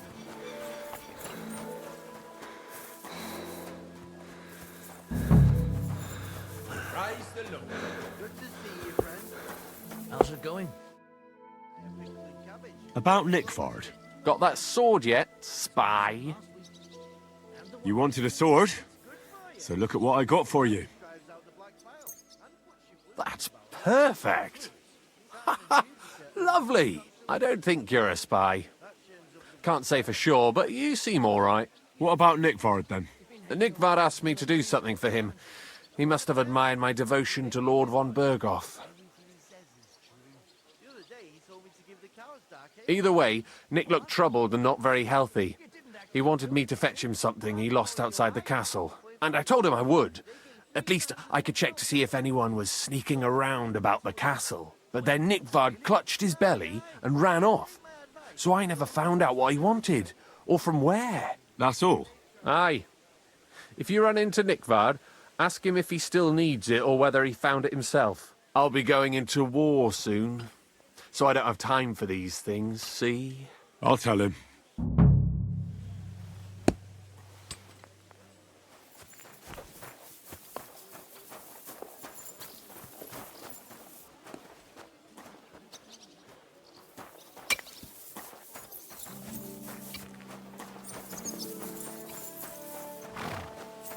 Careful.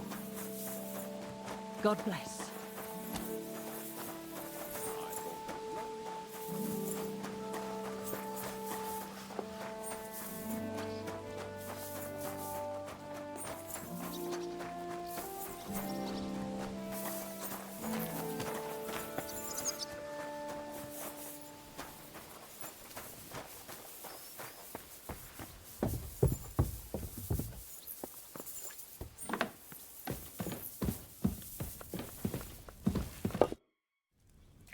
I'm looking for Nickvard. The scribe told me you might know something about him. Well, I'm waiting for Lord Libac to stop by. I brewed him another phial of medicine, but I don't even know if the last one helped. I told him to stop by for another one soon. I reckon he must be feeling better. Nickvard needed medicine? For what? I can't say. I promised Lord Libac his secret is safe with me, as well as his phial of medicine. Oh, come now. Nickvard misplaced an important book somewhere. A sort of alchemist cookbook. I need to find it. I remember the recipes by heart. And Lord Libac's secret is certainly worth more than any book.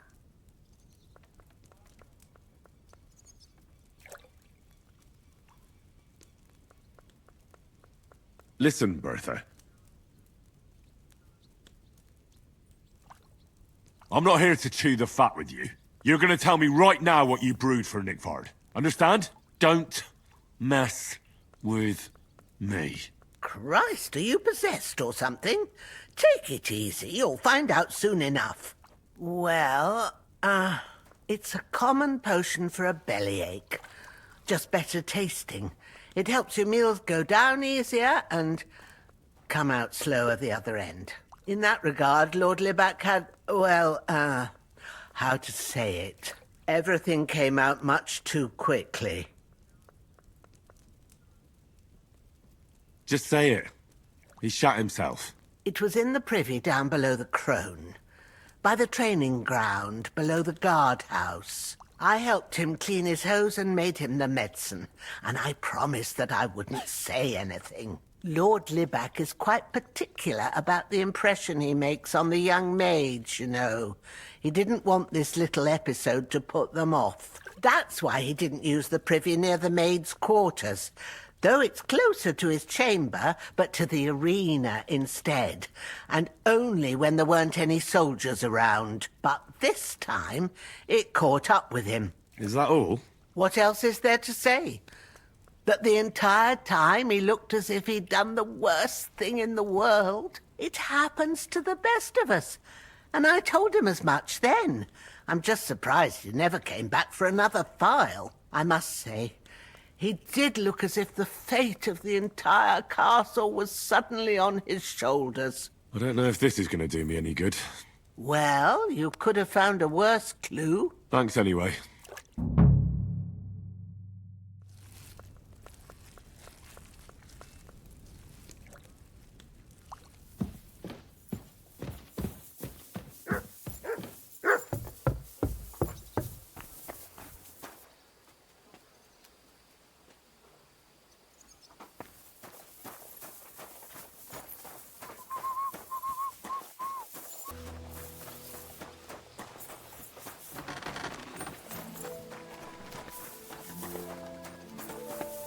No fear! I'll take that swine! What the...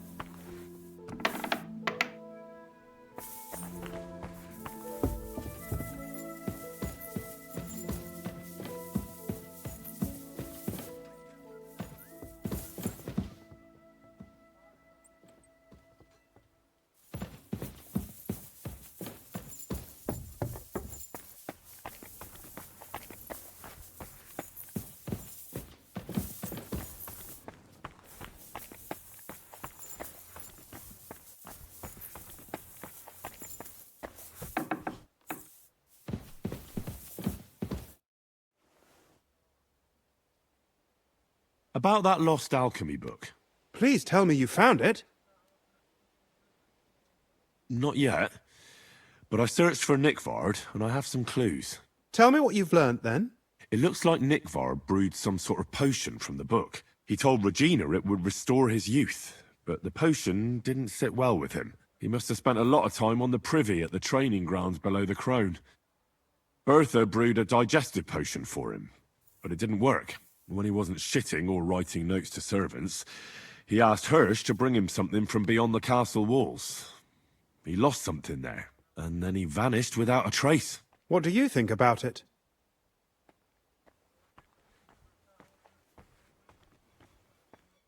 You said that Nickvard had a habit of carrying books everywhere with him.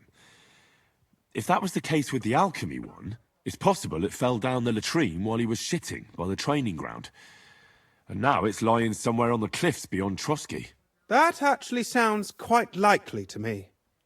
Let's pray he didn't use it to wipe himself. Go there and look. Perhaps you'll find the book, and Nickvard too.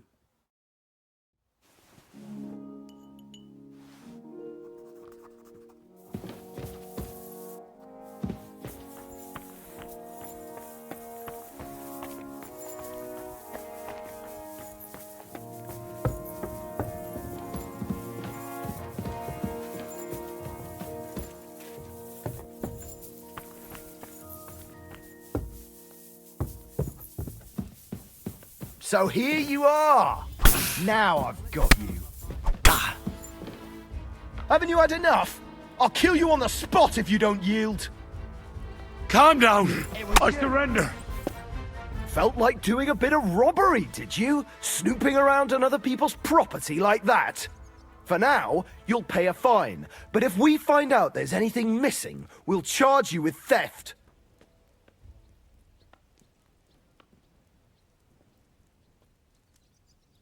Look, can you keep a secret? What are you talking about? What secret? Look, we're both men, aren't we? Where are you going with this? You're testing my patience. It's like this. Yesterday, I met this pretty girl. She makes yarn. And you know what they say about girls who work with spinning wheels? No? What? They're really good in bed. That's a good one. Well, this yarn spinner, she was very afraid her mother would find out we planned on meeting. So she gives me these complicated directions on where to meet her. At high noon, I stood at the shadow of the tallest linden tree, and step by step, I set out. Then all of a sudden, I look around and realise I have no idea where I am. The girl's nowhere to be seen, and people are yelling at me. That girl made a right fool of me. That's what you get for thinking with your prick. Aye. I've had enough embarrassment for one lifetime. Can't we just let this one slide? All right, then. I'll turn a blind eye, just this once.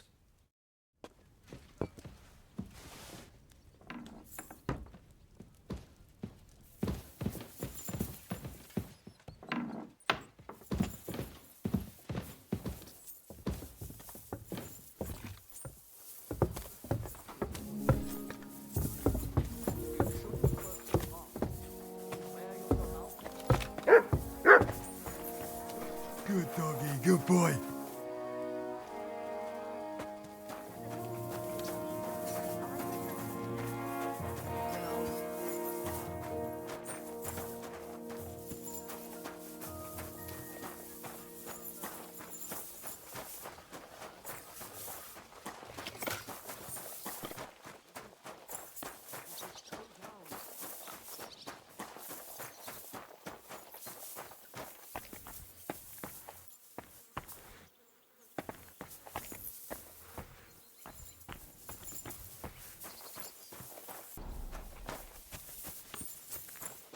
Pleasant evening. Another day almost behind us, eh, Henry?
death.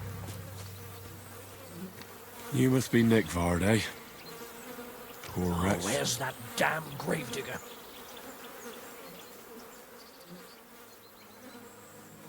Hi-yo.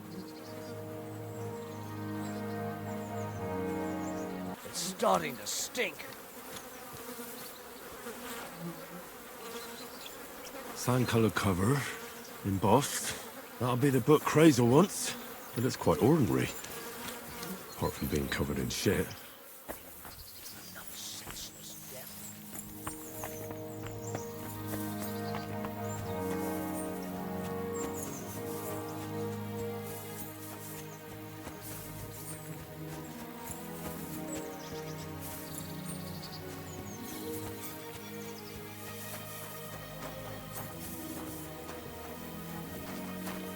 So I went to see my mother.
God bless. What would you like? Does the name Nick Vard Libak ring a bell? Yes, but I haven't seen him for a long time. What about him? Nick Vard is lying dead outside Trotsky Castle walls, where the guardhouse privies are. He apparently overestimated his strength while, on his little excursion. Are you serious? My God.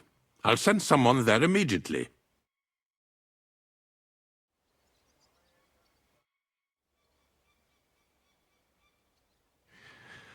While exploring the region, I came across several graves of your men.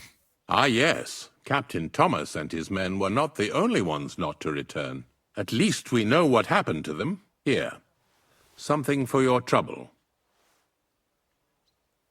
Is there any work around the castle I can help with?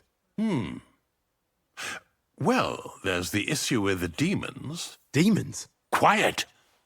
I don't want to cause a panic. But yes, unfortunately, once again, devils are wreaking havoc at Trotsky. You mean horned ones? From hell? Do you know any other kind? I'm preoccupied with tasks from Lord von Berghoff at the moment, so I don't have time to deal with it. But I suppose you could do it? You and that friend of yours have a lot to make up for. You want me to get involved with hell itself? At least tell me more about it. Ah, you know the times we're living in. War, bandits. The devil took advantage of the chaos and sent his hellspawn here. The castle is built upon an ancient, though fortunately extinguished, fiery moor. It's no wonder it's so close to hell. The spawn of hell shows up here from time to time, and I want you to improve your standing with me and help me out. How many do you think there are? A lot. Certainly more than there are sinners in the region. Expect at least 10 beasts for every soul. That's some army. And I've never seen a real demon before. So what needs to be done? Our cooks, Manietta and Berto, were complaining about the creatures running around their kitchens. Ossiner, the castle blacksmith, was also blabbering something of the sort as well. The good news is it's only 3 people, for now. We have to act quickly to prevent the panic from spreading any further. What did you do about it in the past? I reckon this isn't the first time you've had to deal with it. We usually cleansed the infested places with the help of a priest or an apothecary. Except for that 1 year when Sir Otto himself faced Lucifer in the Maiden Tower. Lord von Berghoff has my admiration, then. How long did they fight? And what kind of armor was Lucifer wearing? Did Lord von Berghoff sustain any injuries? In any case, you'll have to ask Manietta and Berta, or the blacksmith perhaps, where the demons are coming from. And then simply make sure to get rid of them for good. You understand? I'm sure both the scribe Erazim and Father Nicodemus will have something to say about it as well. The question is if you're up to it, or if I should call in someone braver. I'm ready to scour the castle and try to chase those monsters away. Could you arrange for me to be able to go wherever I want in the castle, without anyone chasing me out? Very well. You can move freely about the castle while completing this task, but don't stay any longer than necessary in otherwise forbidden areas. I let the guards and servants know discreetly. If anyone asks, tell them you have my permission. You said something about a priest and an apothecary. Should I pay them a visit? We've always used either holy water or magic water from the apothecary to get rid of those hellish creatures. Which one would you prefer? I reckon the holy water is more likely to work against demons. If I recall, it was blessed by the bishop himself during the Easter Vigil. I believe you can do it. Should the demons attack you, just run away. But don't make too much of a ruckus, or you cause a panic. God be with you.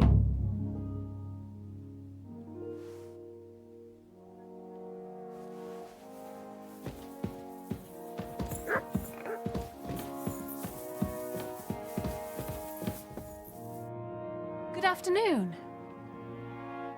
I came to tell you I found Nickvart. Well, he's dead. He overestimated his strength on his little excursion. I won't lie. I'm so relieved. Thanks for stopping by.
The Chamberlain mentioned you've seen demons at the castle.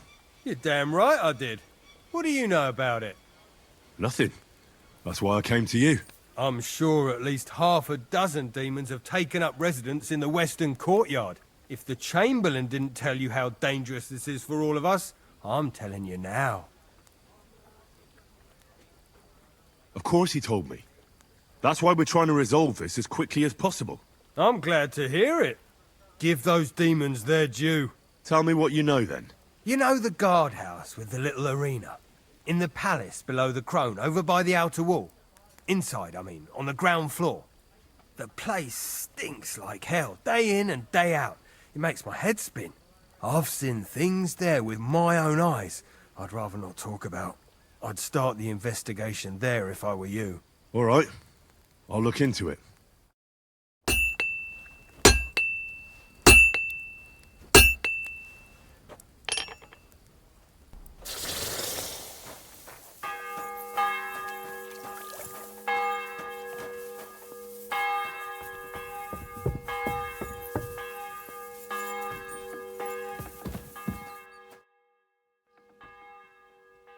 The Chamberlain said you know something about the demons haunting the castle. Those monsters are back again. Last summer, we only heard them scratching the walls and roof with their claws. But they got a lot more bold this time.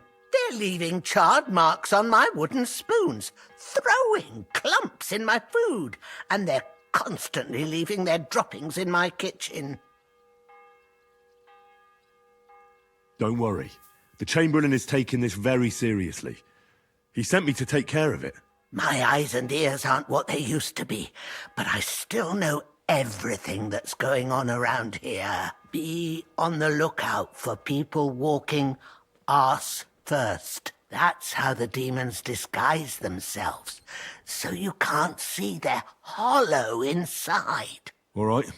I'll keep an eye out. Where should I look for them? They're coming from the other side of the castle, below the maiden, I swear. How should I deal with them? Of course. Everyone knows the demons enter this world through the flames. You have to find 5 fireplaces in the palace, under the maiden, and sprinkle water on them. Be careful to sprinkle within the width of your little finger. 9 drops, 1 for every angelic choir. And every 3rd drop must be twice as big as the ones before it. I'll take care of it. I hope I can do it exactly as you said. And one more thing to take to heart. The spell is most effective when performed in the moonlight. But most of all, don't forget 9 drops. I came to tell you I found Nickvard. Will he come and pick up his medicine? He won't need it anymore. He's dead. My God! It must have been something more serious than indigestion, then. Demons? No. He just overestimated his strength. How sad. But thanks for telling me. I'll pray for his soul.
Good to see you.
Lord be with you. What do you need? I heard the castle is haunted by demons again, Nicodemus. Did they bother you too? They did indeed. A few days ago, I was in the chapel, deep in prayer, when a spawn of hell appeared before me. Fac mihi hominium. Swear an oath of allegiance to me. My God. What did you say to it? I laughed in the face of the Prince of Darkness. Would you not rather renounce your slavery and return to heaven? I told him. Without hesitation, he replied, better to rule hell than to be a slave in heaven.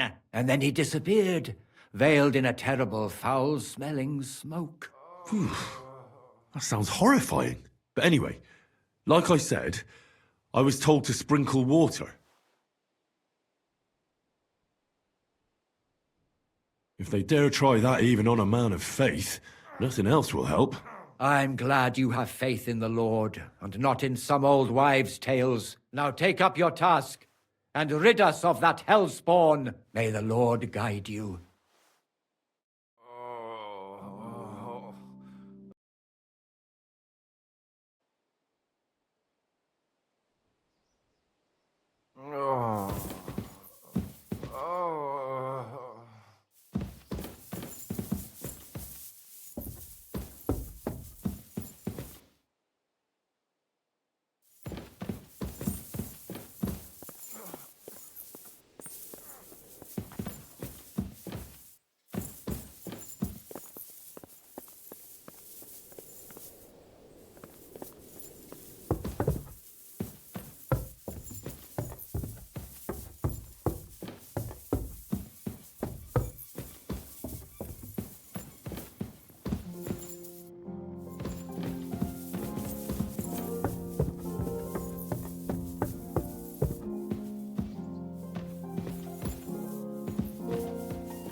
Good to see you.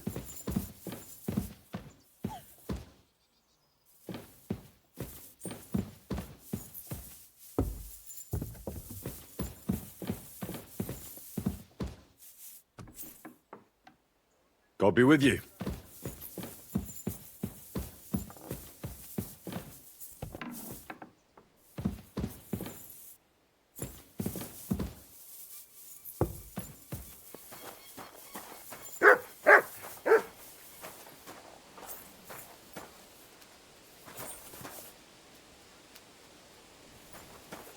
Here you go. Take it.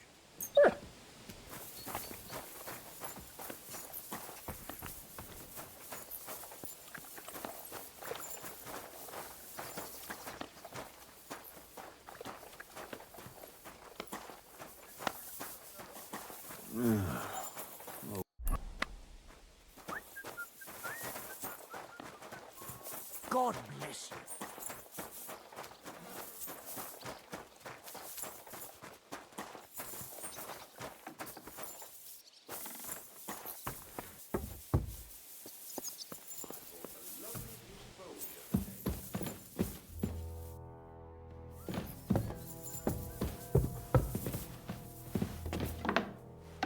I apologize. The Chamberlain said you know something about the demons haunting the castle. Of course I do. But I don't know what to think anymore. I keep finding hair in my food. Someone hides my spices. My soup goes sour. And there's that awful smell. Oh, that sounds terrible. The Chamberlain wants this resolved as soon as possible. It's about time. Do you have any idea how scared people are? All it takes is one mention of those beasts and the maids start threatening to find work elsewhere. I hear the castle has always been connected to hell, but nobody tells you that when you ask to work here. Where should I start looking? They must be coming from the other side of the castle. Under the crone. Bertha told me the demons are likely to be coming from here, under the Maiden. Oh, of course she did. They've been messing with her head. That old crone's under their spell. I always knew it. Let me guess. I'm going to have to go around fireplaces and sprinkle 9 drops of water on them. 9? Why 9? But you're mostly right. You have to douse the ground in front of the fireplace they're coming from. That creates a boundary demons can't cross. All right. Where can I find the fireplaces? That's hard to describe. Anyway, there are 5 such fireplaces on the crone side of the castle. Together they form the shape of a 5-pointed star, a pentagram. Don't worry. I'll take care of everything. Hopefully I won't miss any of them. If I were you, I'd do it during the night. Even the demons have to sleep sometime, don't they? The devil never sleeps. And the old hag rushes in where the devil fears to tread, eh? The sooner you get rid of them, the better. Take care, and have a pleasant evening.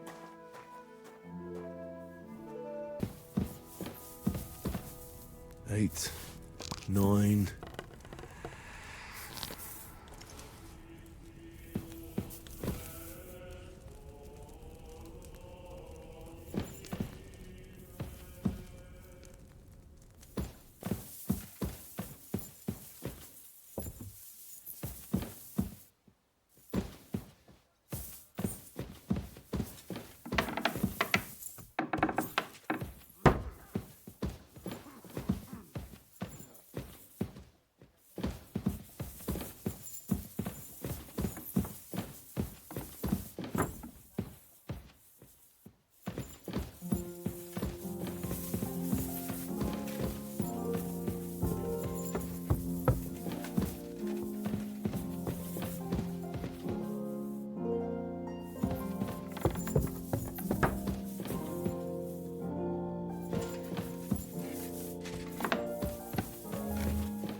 I hope I'm doing this right.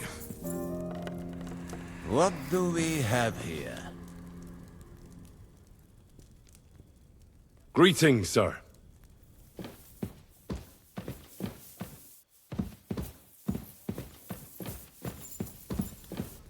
That should do it.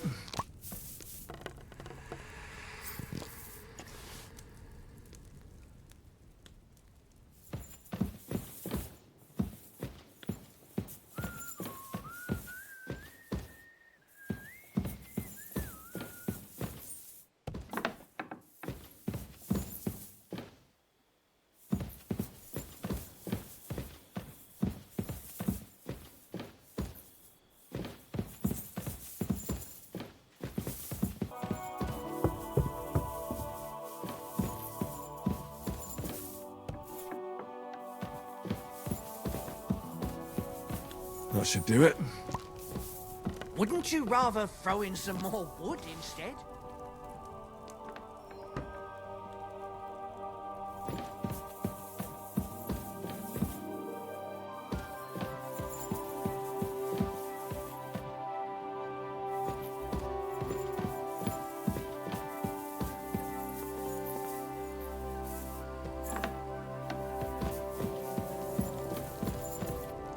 Don't show yourself here again.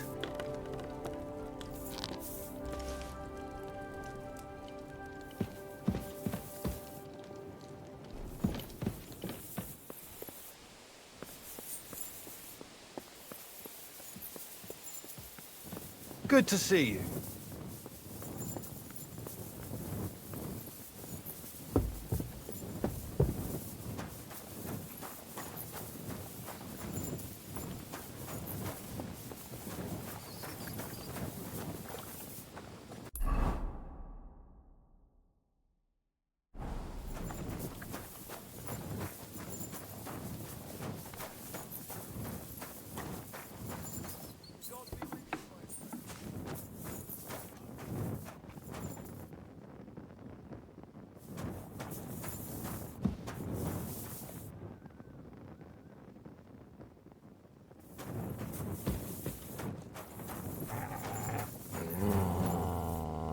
Look what I have for you.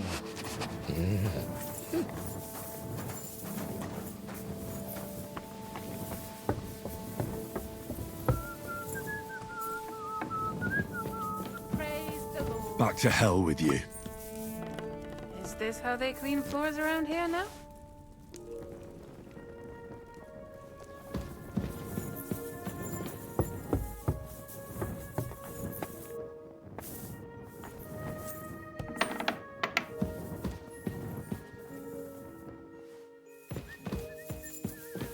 A little more here.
Back to hell with you.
Blessings to you.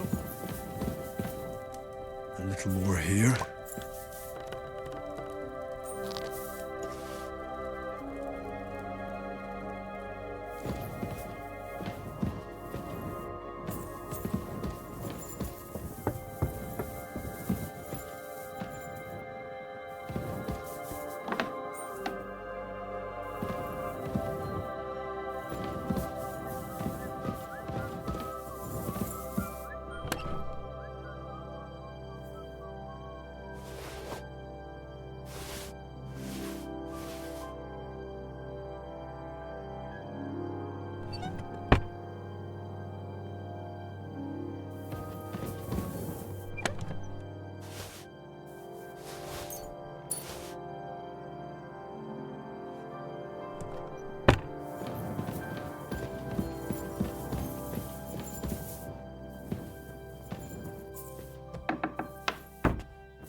Back to hell with you.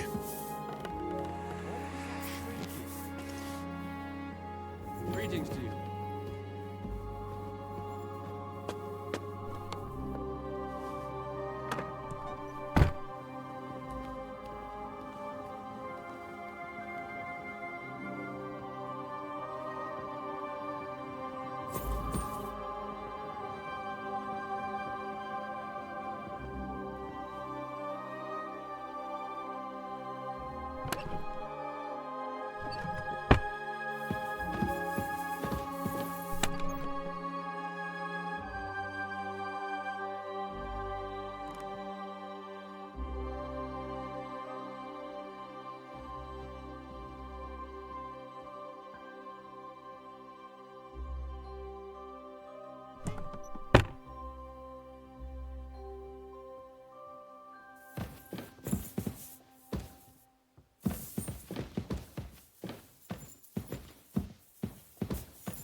Look what I have for you.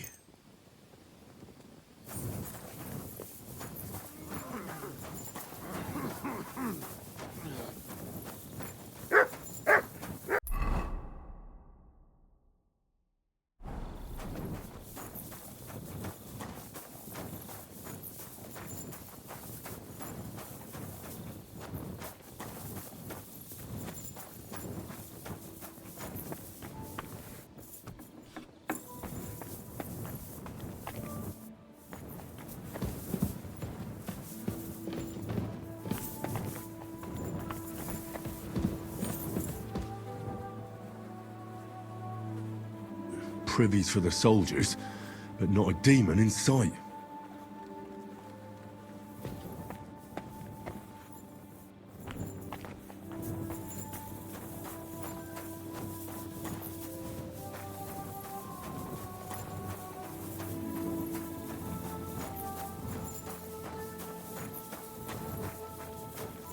Good to see you.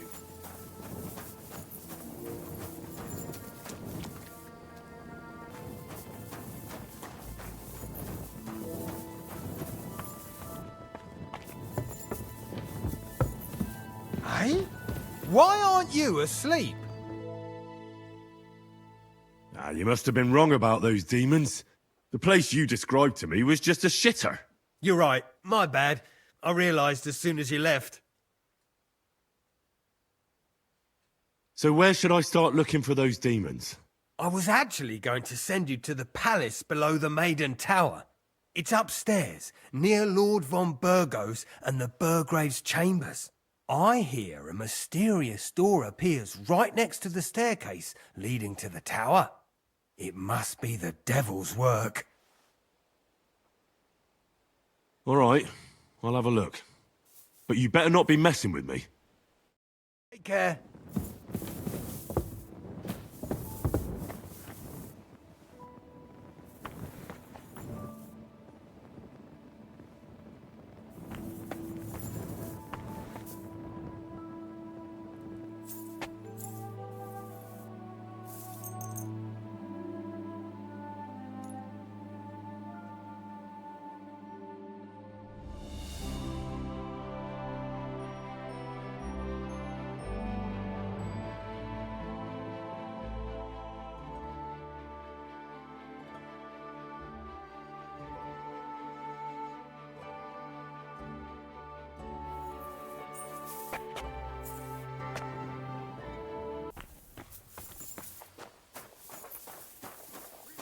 Here you go.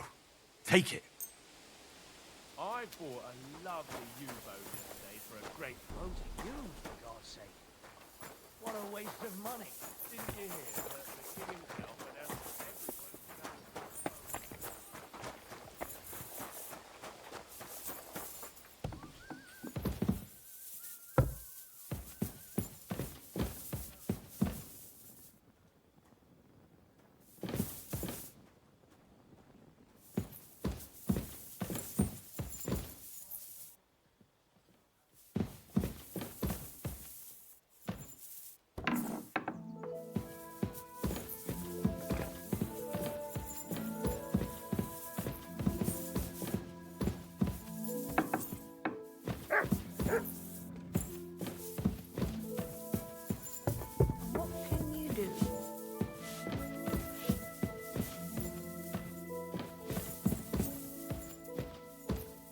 God bless. Another privy?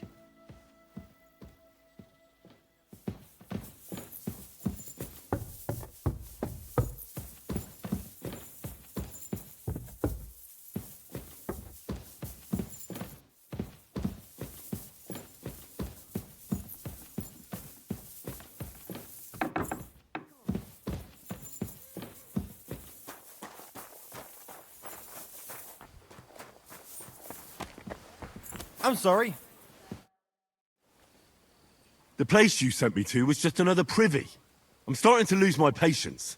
Oops, excuse me and my befuddled mind, I've messed up again. You're just messing with me. People are scared, rumours are spreading, and you're sending me from one privy to another. It was just a little misunderstanding.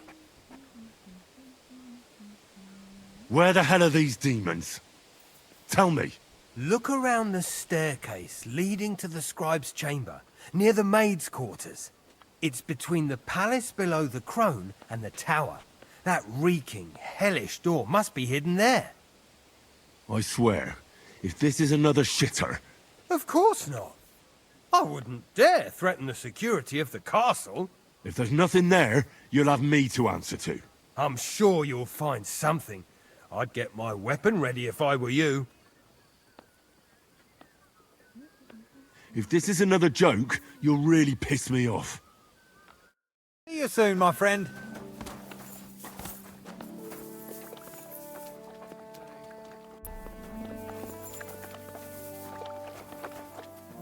Here you go.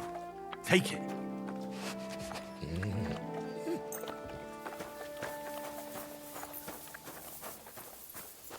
Greetings.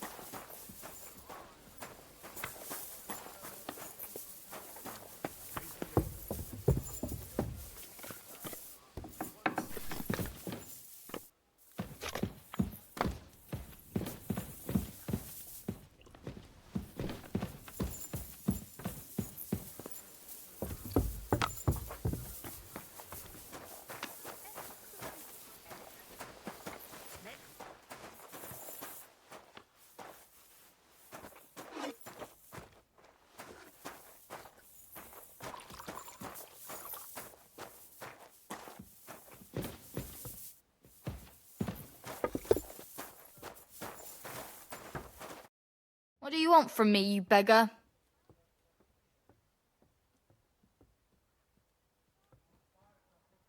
I need a bath. Certainly. My baths are at your service. I'd like a pretty girl to take care of all my needs. Excellent. Pay up, and we can get started. I'll gladly pay you. Excellent. You'll find exactly what you're looking for in my baths.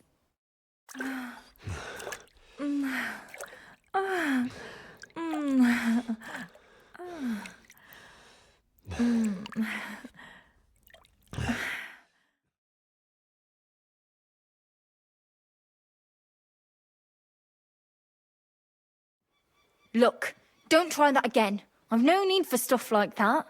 Oof. I'd rather wash Miner's clothes than this.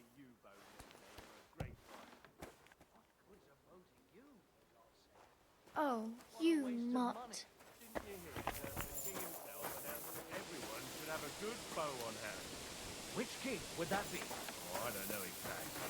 But when the king commands, some take that to a bet, don't they? You didn't.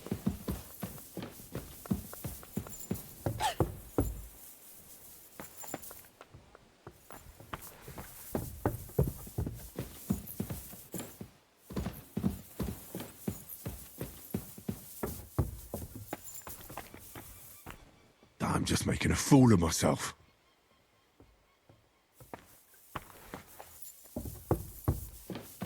God be with you.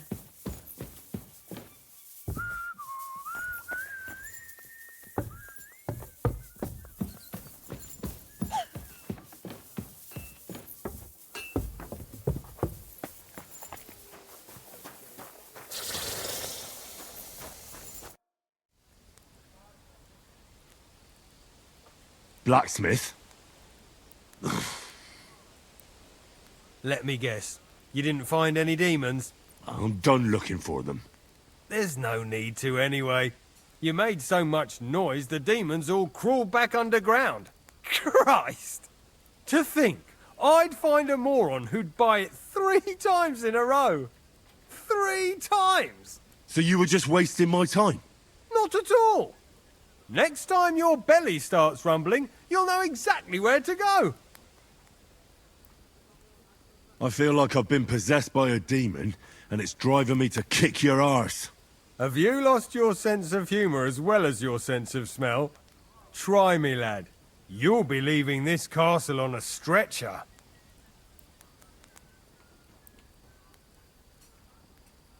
We'll see about that. Nobody makes fun of me. You're just a whiny, humourless little weakling.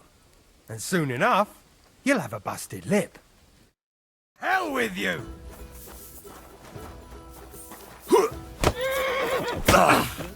Useless! Enough! I give up!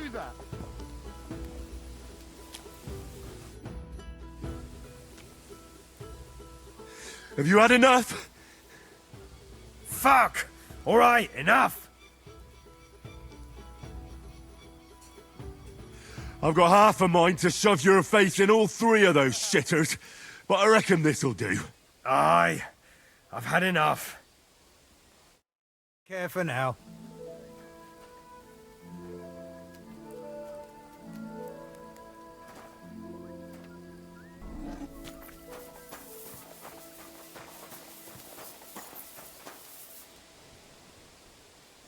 Did you hear about what happened to the wheel at the mill?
Do you need something, Henry?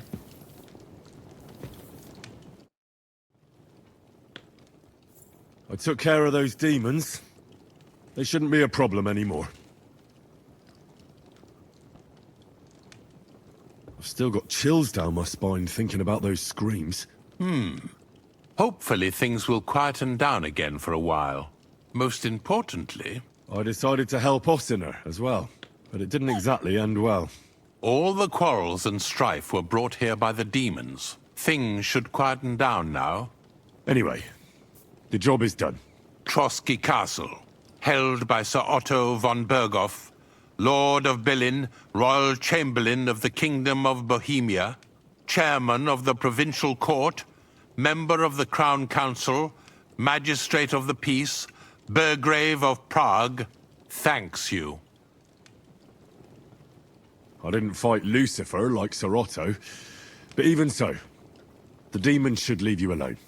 I'm glad I could help. And I'm glad that all I have left to deal with this month is fixing the stairs, the sedilia, and checking all the chimneys. You've got a lot to do.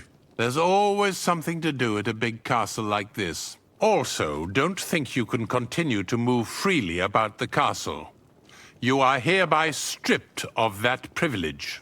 Nevertheless, since the minions of hell didn't reach the castle's coffer, nor did they cut into our profits, you deserve a reward.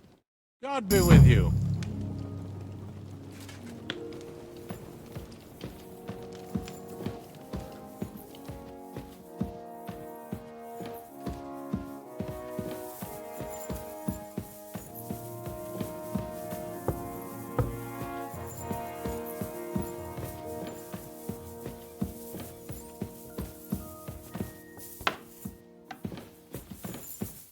Excuse me.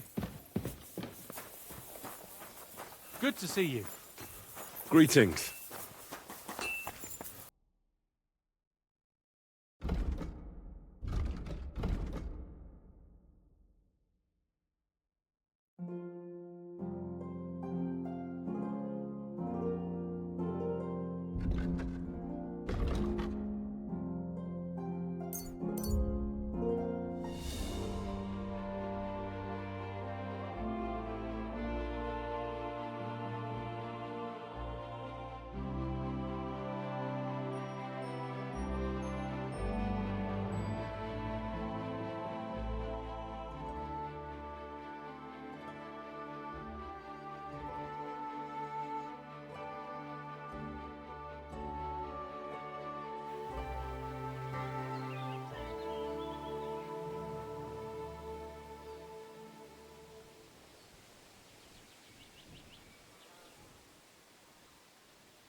Hey, I'm sorry.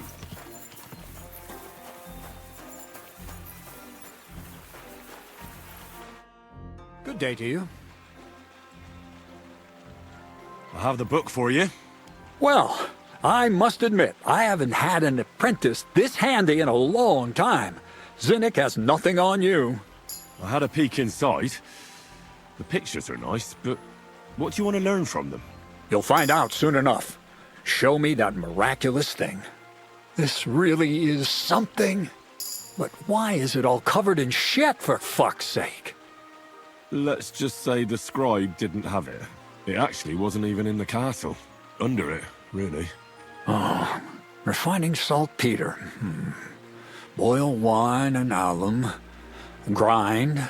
Ah, of course, it makes sense. I'll study the rest on the way. Well, the last chapter of our story of knowledge awaits us. The grand finale. So what now? Do you have another job for me? Charcoal. Sulfur from Hermes Trismegistos. Saltpeter from the carcass pit. As long as Black Bertolt didn't make any mistakes in his calculations, we have everything. What Bertolt? Oh, God damn it, Kraser, what's going on here?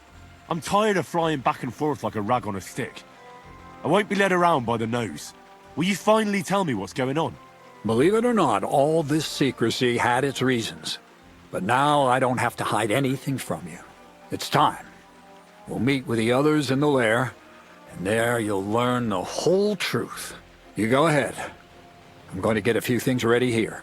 All right, then. I hope you keep your word this time.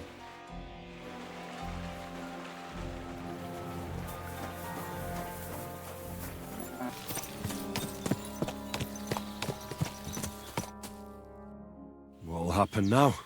Our last supper, with only one but very filling course, awaits us. Crazel, please. For once, just once, tell me what's actually going on. And rob myself of enjoying your blissful ignorance? Not a chance. Tell me yourself, what do you think is going to happen?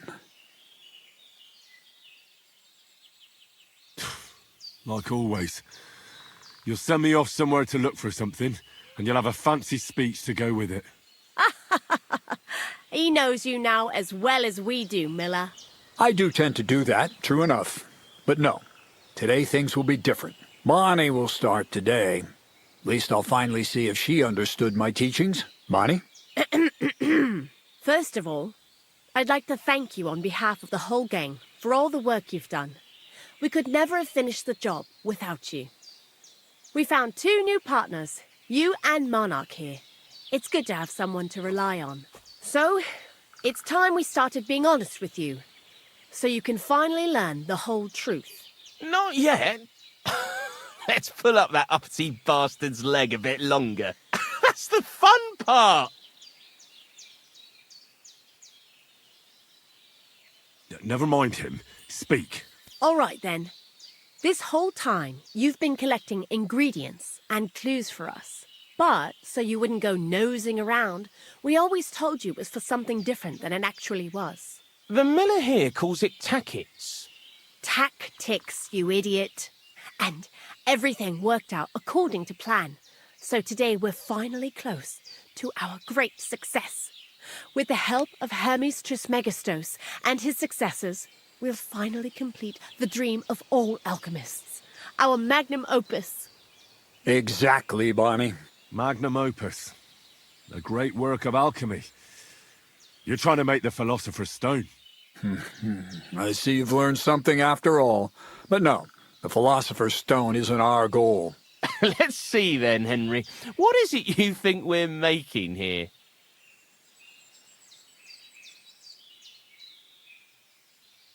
The most precious metal of all. Gold.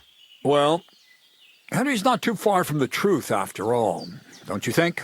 Attempts to create gold started it all, but it ended up a little differently. Let's start at the beginning. My father was a miller as well, but I was never much interested in the trade. Even as a young boy, I loved running around Lower Samine and investigating everything living and dead. And I had a lot of questions about everything. Then my mother, God rest her soul, decided it'd be best for me to go to study in Prague. As soon as I grew up and gained a bit of sense, I packed my bags and left. So you went to a university in Prague? The son of a miller? Why not? My father worked his arse off, and he had the coin for it, miller or not. I met a lot of remarkable people at the university, and my thirst for knowledge kept growing. But in the end, it only took a year of all that pretentious, scholarly blathering and hypocritical nonsense for me to realize I wouldn't learn anything proper there. Most of the students and masters are just a bunch of dogmatic fools. They have their own truth, and those who want to know more or ask the wrong questions fall into disfavor, as was my case. You left your studies? And I'm glad I did. The most important science is not subject to any religious dogma. And, of course, it's not taught at any university. You mean alchemy? Exactly. The art of combination and dissolution. The key to understanding the very nature of the world. There's only one queen of science. Alchemy. I returned to the mill in Lower Samine and started a new life. What did your parents say when you returned from your studies? My mother had already passed away. All my father said was, "I knew you'd be back." And he sent me to haul sacks of flour. I think in the end he was glad to have someone to take over the mill from him. From then on, alchemy became my true passion. I brought a few important books from Prague. I started with the most difficult thing. I tried to create gold. That was pretty daring of you. As you might expect, it didn't work. But after a few tries, I managed to create something entirely different. Once I tried mixing sulfur, charcoal, and saltpeter. I had a candle burning next to me. A gust of wind scattered the mixture, and all of a sudden, bang! I almost shit myself, I tell you. But then I realized I'd unwittingly created a miracle. Explosive black powder. What is it? So it burns? More than that, it makes a big bang. A very big bang. But don't worry, we're all in on it now. I couldn't continue my experiments on my own, but Bonnie and Zinnik did a few little jobs for me. So he initiated us. But we just still didn't know how to do it right and not blow ourselves up in the process. And we used up a huge amount of saltpeter and sulfur. By the way, the manuscript from that Hermes Trismegistos was our shopping list and price list for material from Kuttenberg. Only we didn't know correct proportions. I looked up a few of my former fellow students and brought it up with them. And we found out that before us, some monk had already made the discovery. Some fella called Black Bertold, and that he even started writing a book called Feuerwerkbuch. We can believe our luck when we found out there's a copy of it right here at Trotsky. And you know the rest. It's a discovery that will change history. In the right hands, it can make miracles happen. All it takes is a spark, and a storm of fire will sweep away the old world order. It will wipe out stupidity and ignorance, once and for all. And what will happen now? As I said, we're about to have our last supper on our journey to satisfy our hunger for knowledge. A feast of smoke and fire. Black Bertold never finished his book, because he never had enough ingredients for his last great experiment. But now, thanks to you, we do. We can finally finish Bertold's work and finish his book. We'll see with our own eyes what a barrel of black powder can do. I hope you're as excited as I am. Before we get started, there's something I want to know.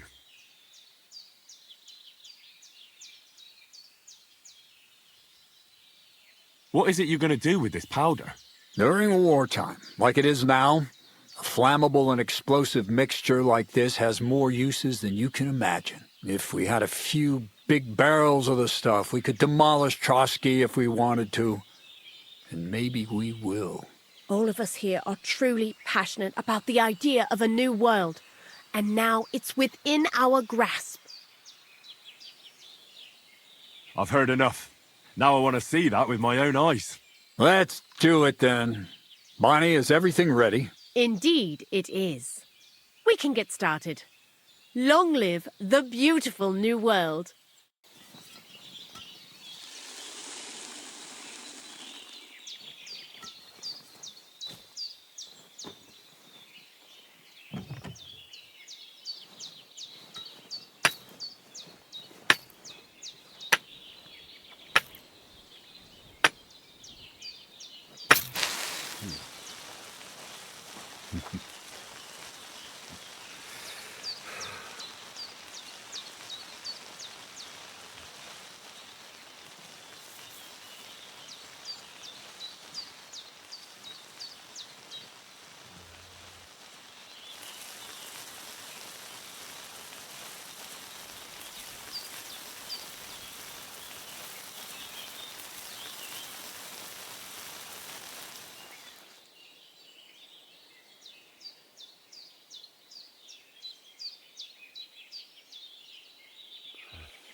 Looks like it ain't working.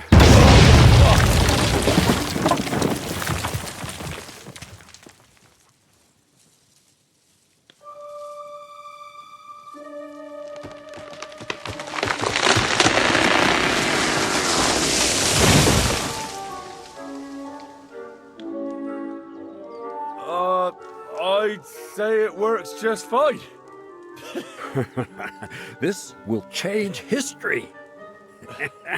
What? I can't hear a thing. But I'd say it works just fine.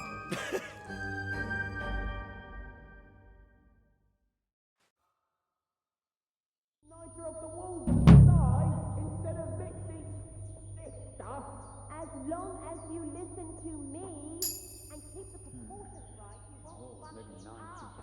I might actually listen to you if my ears ever stop ringing. You silly doggy.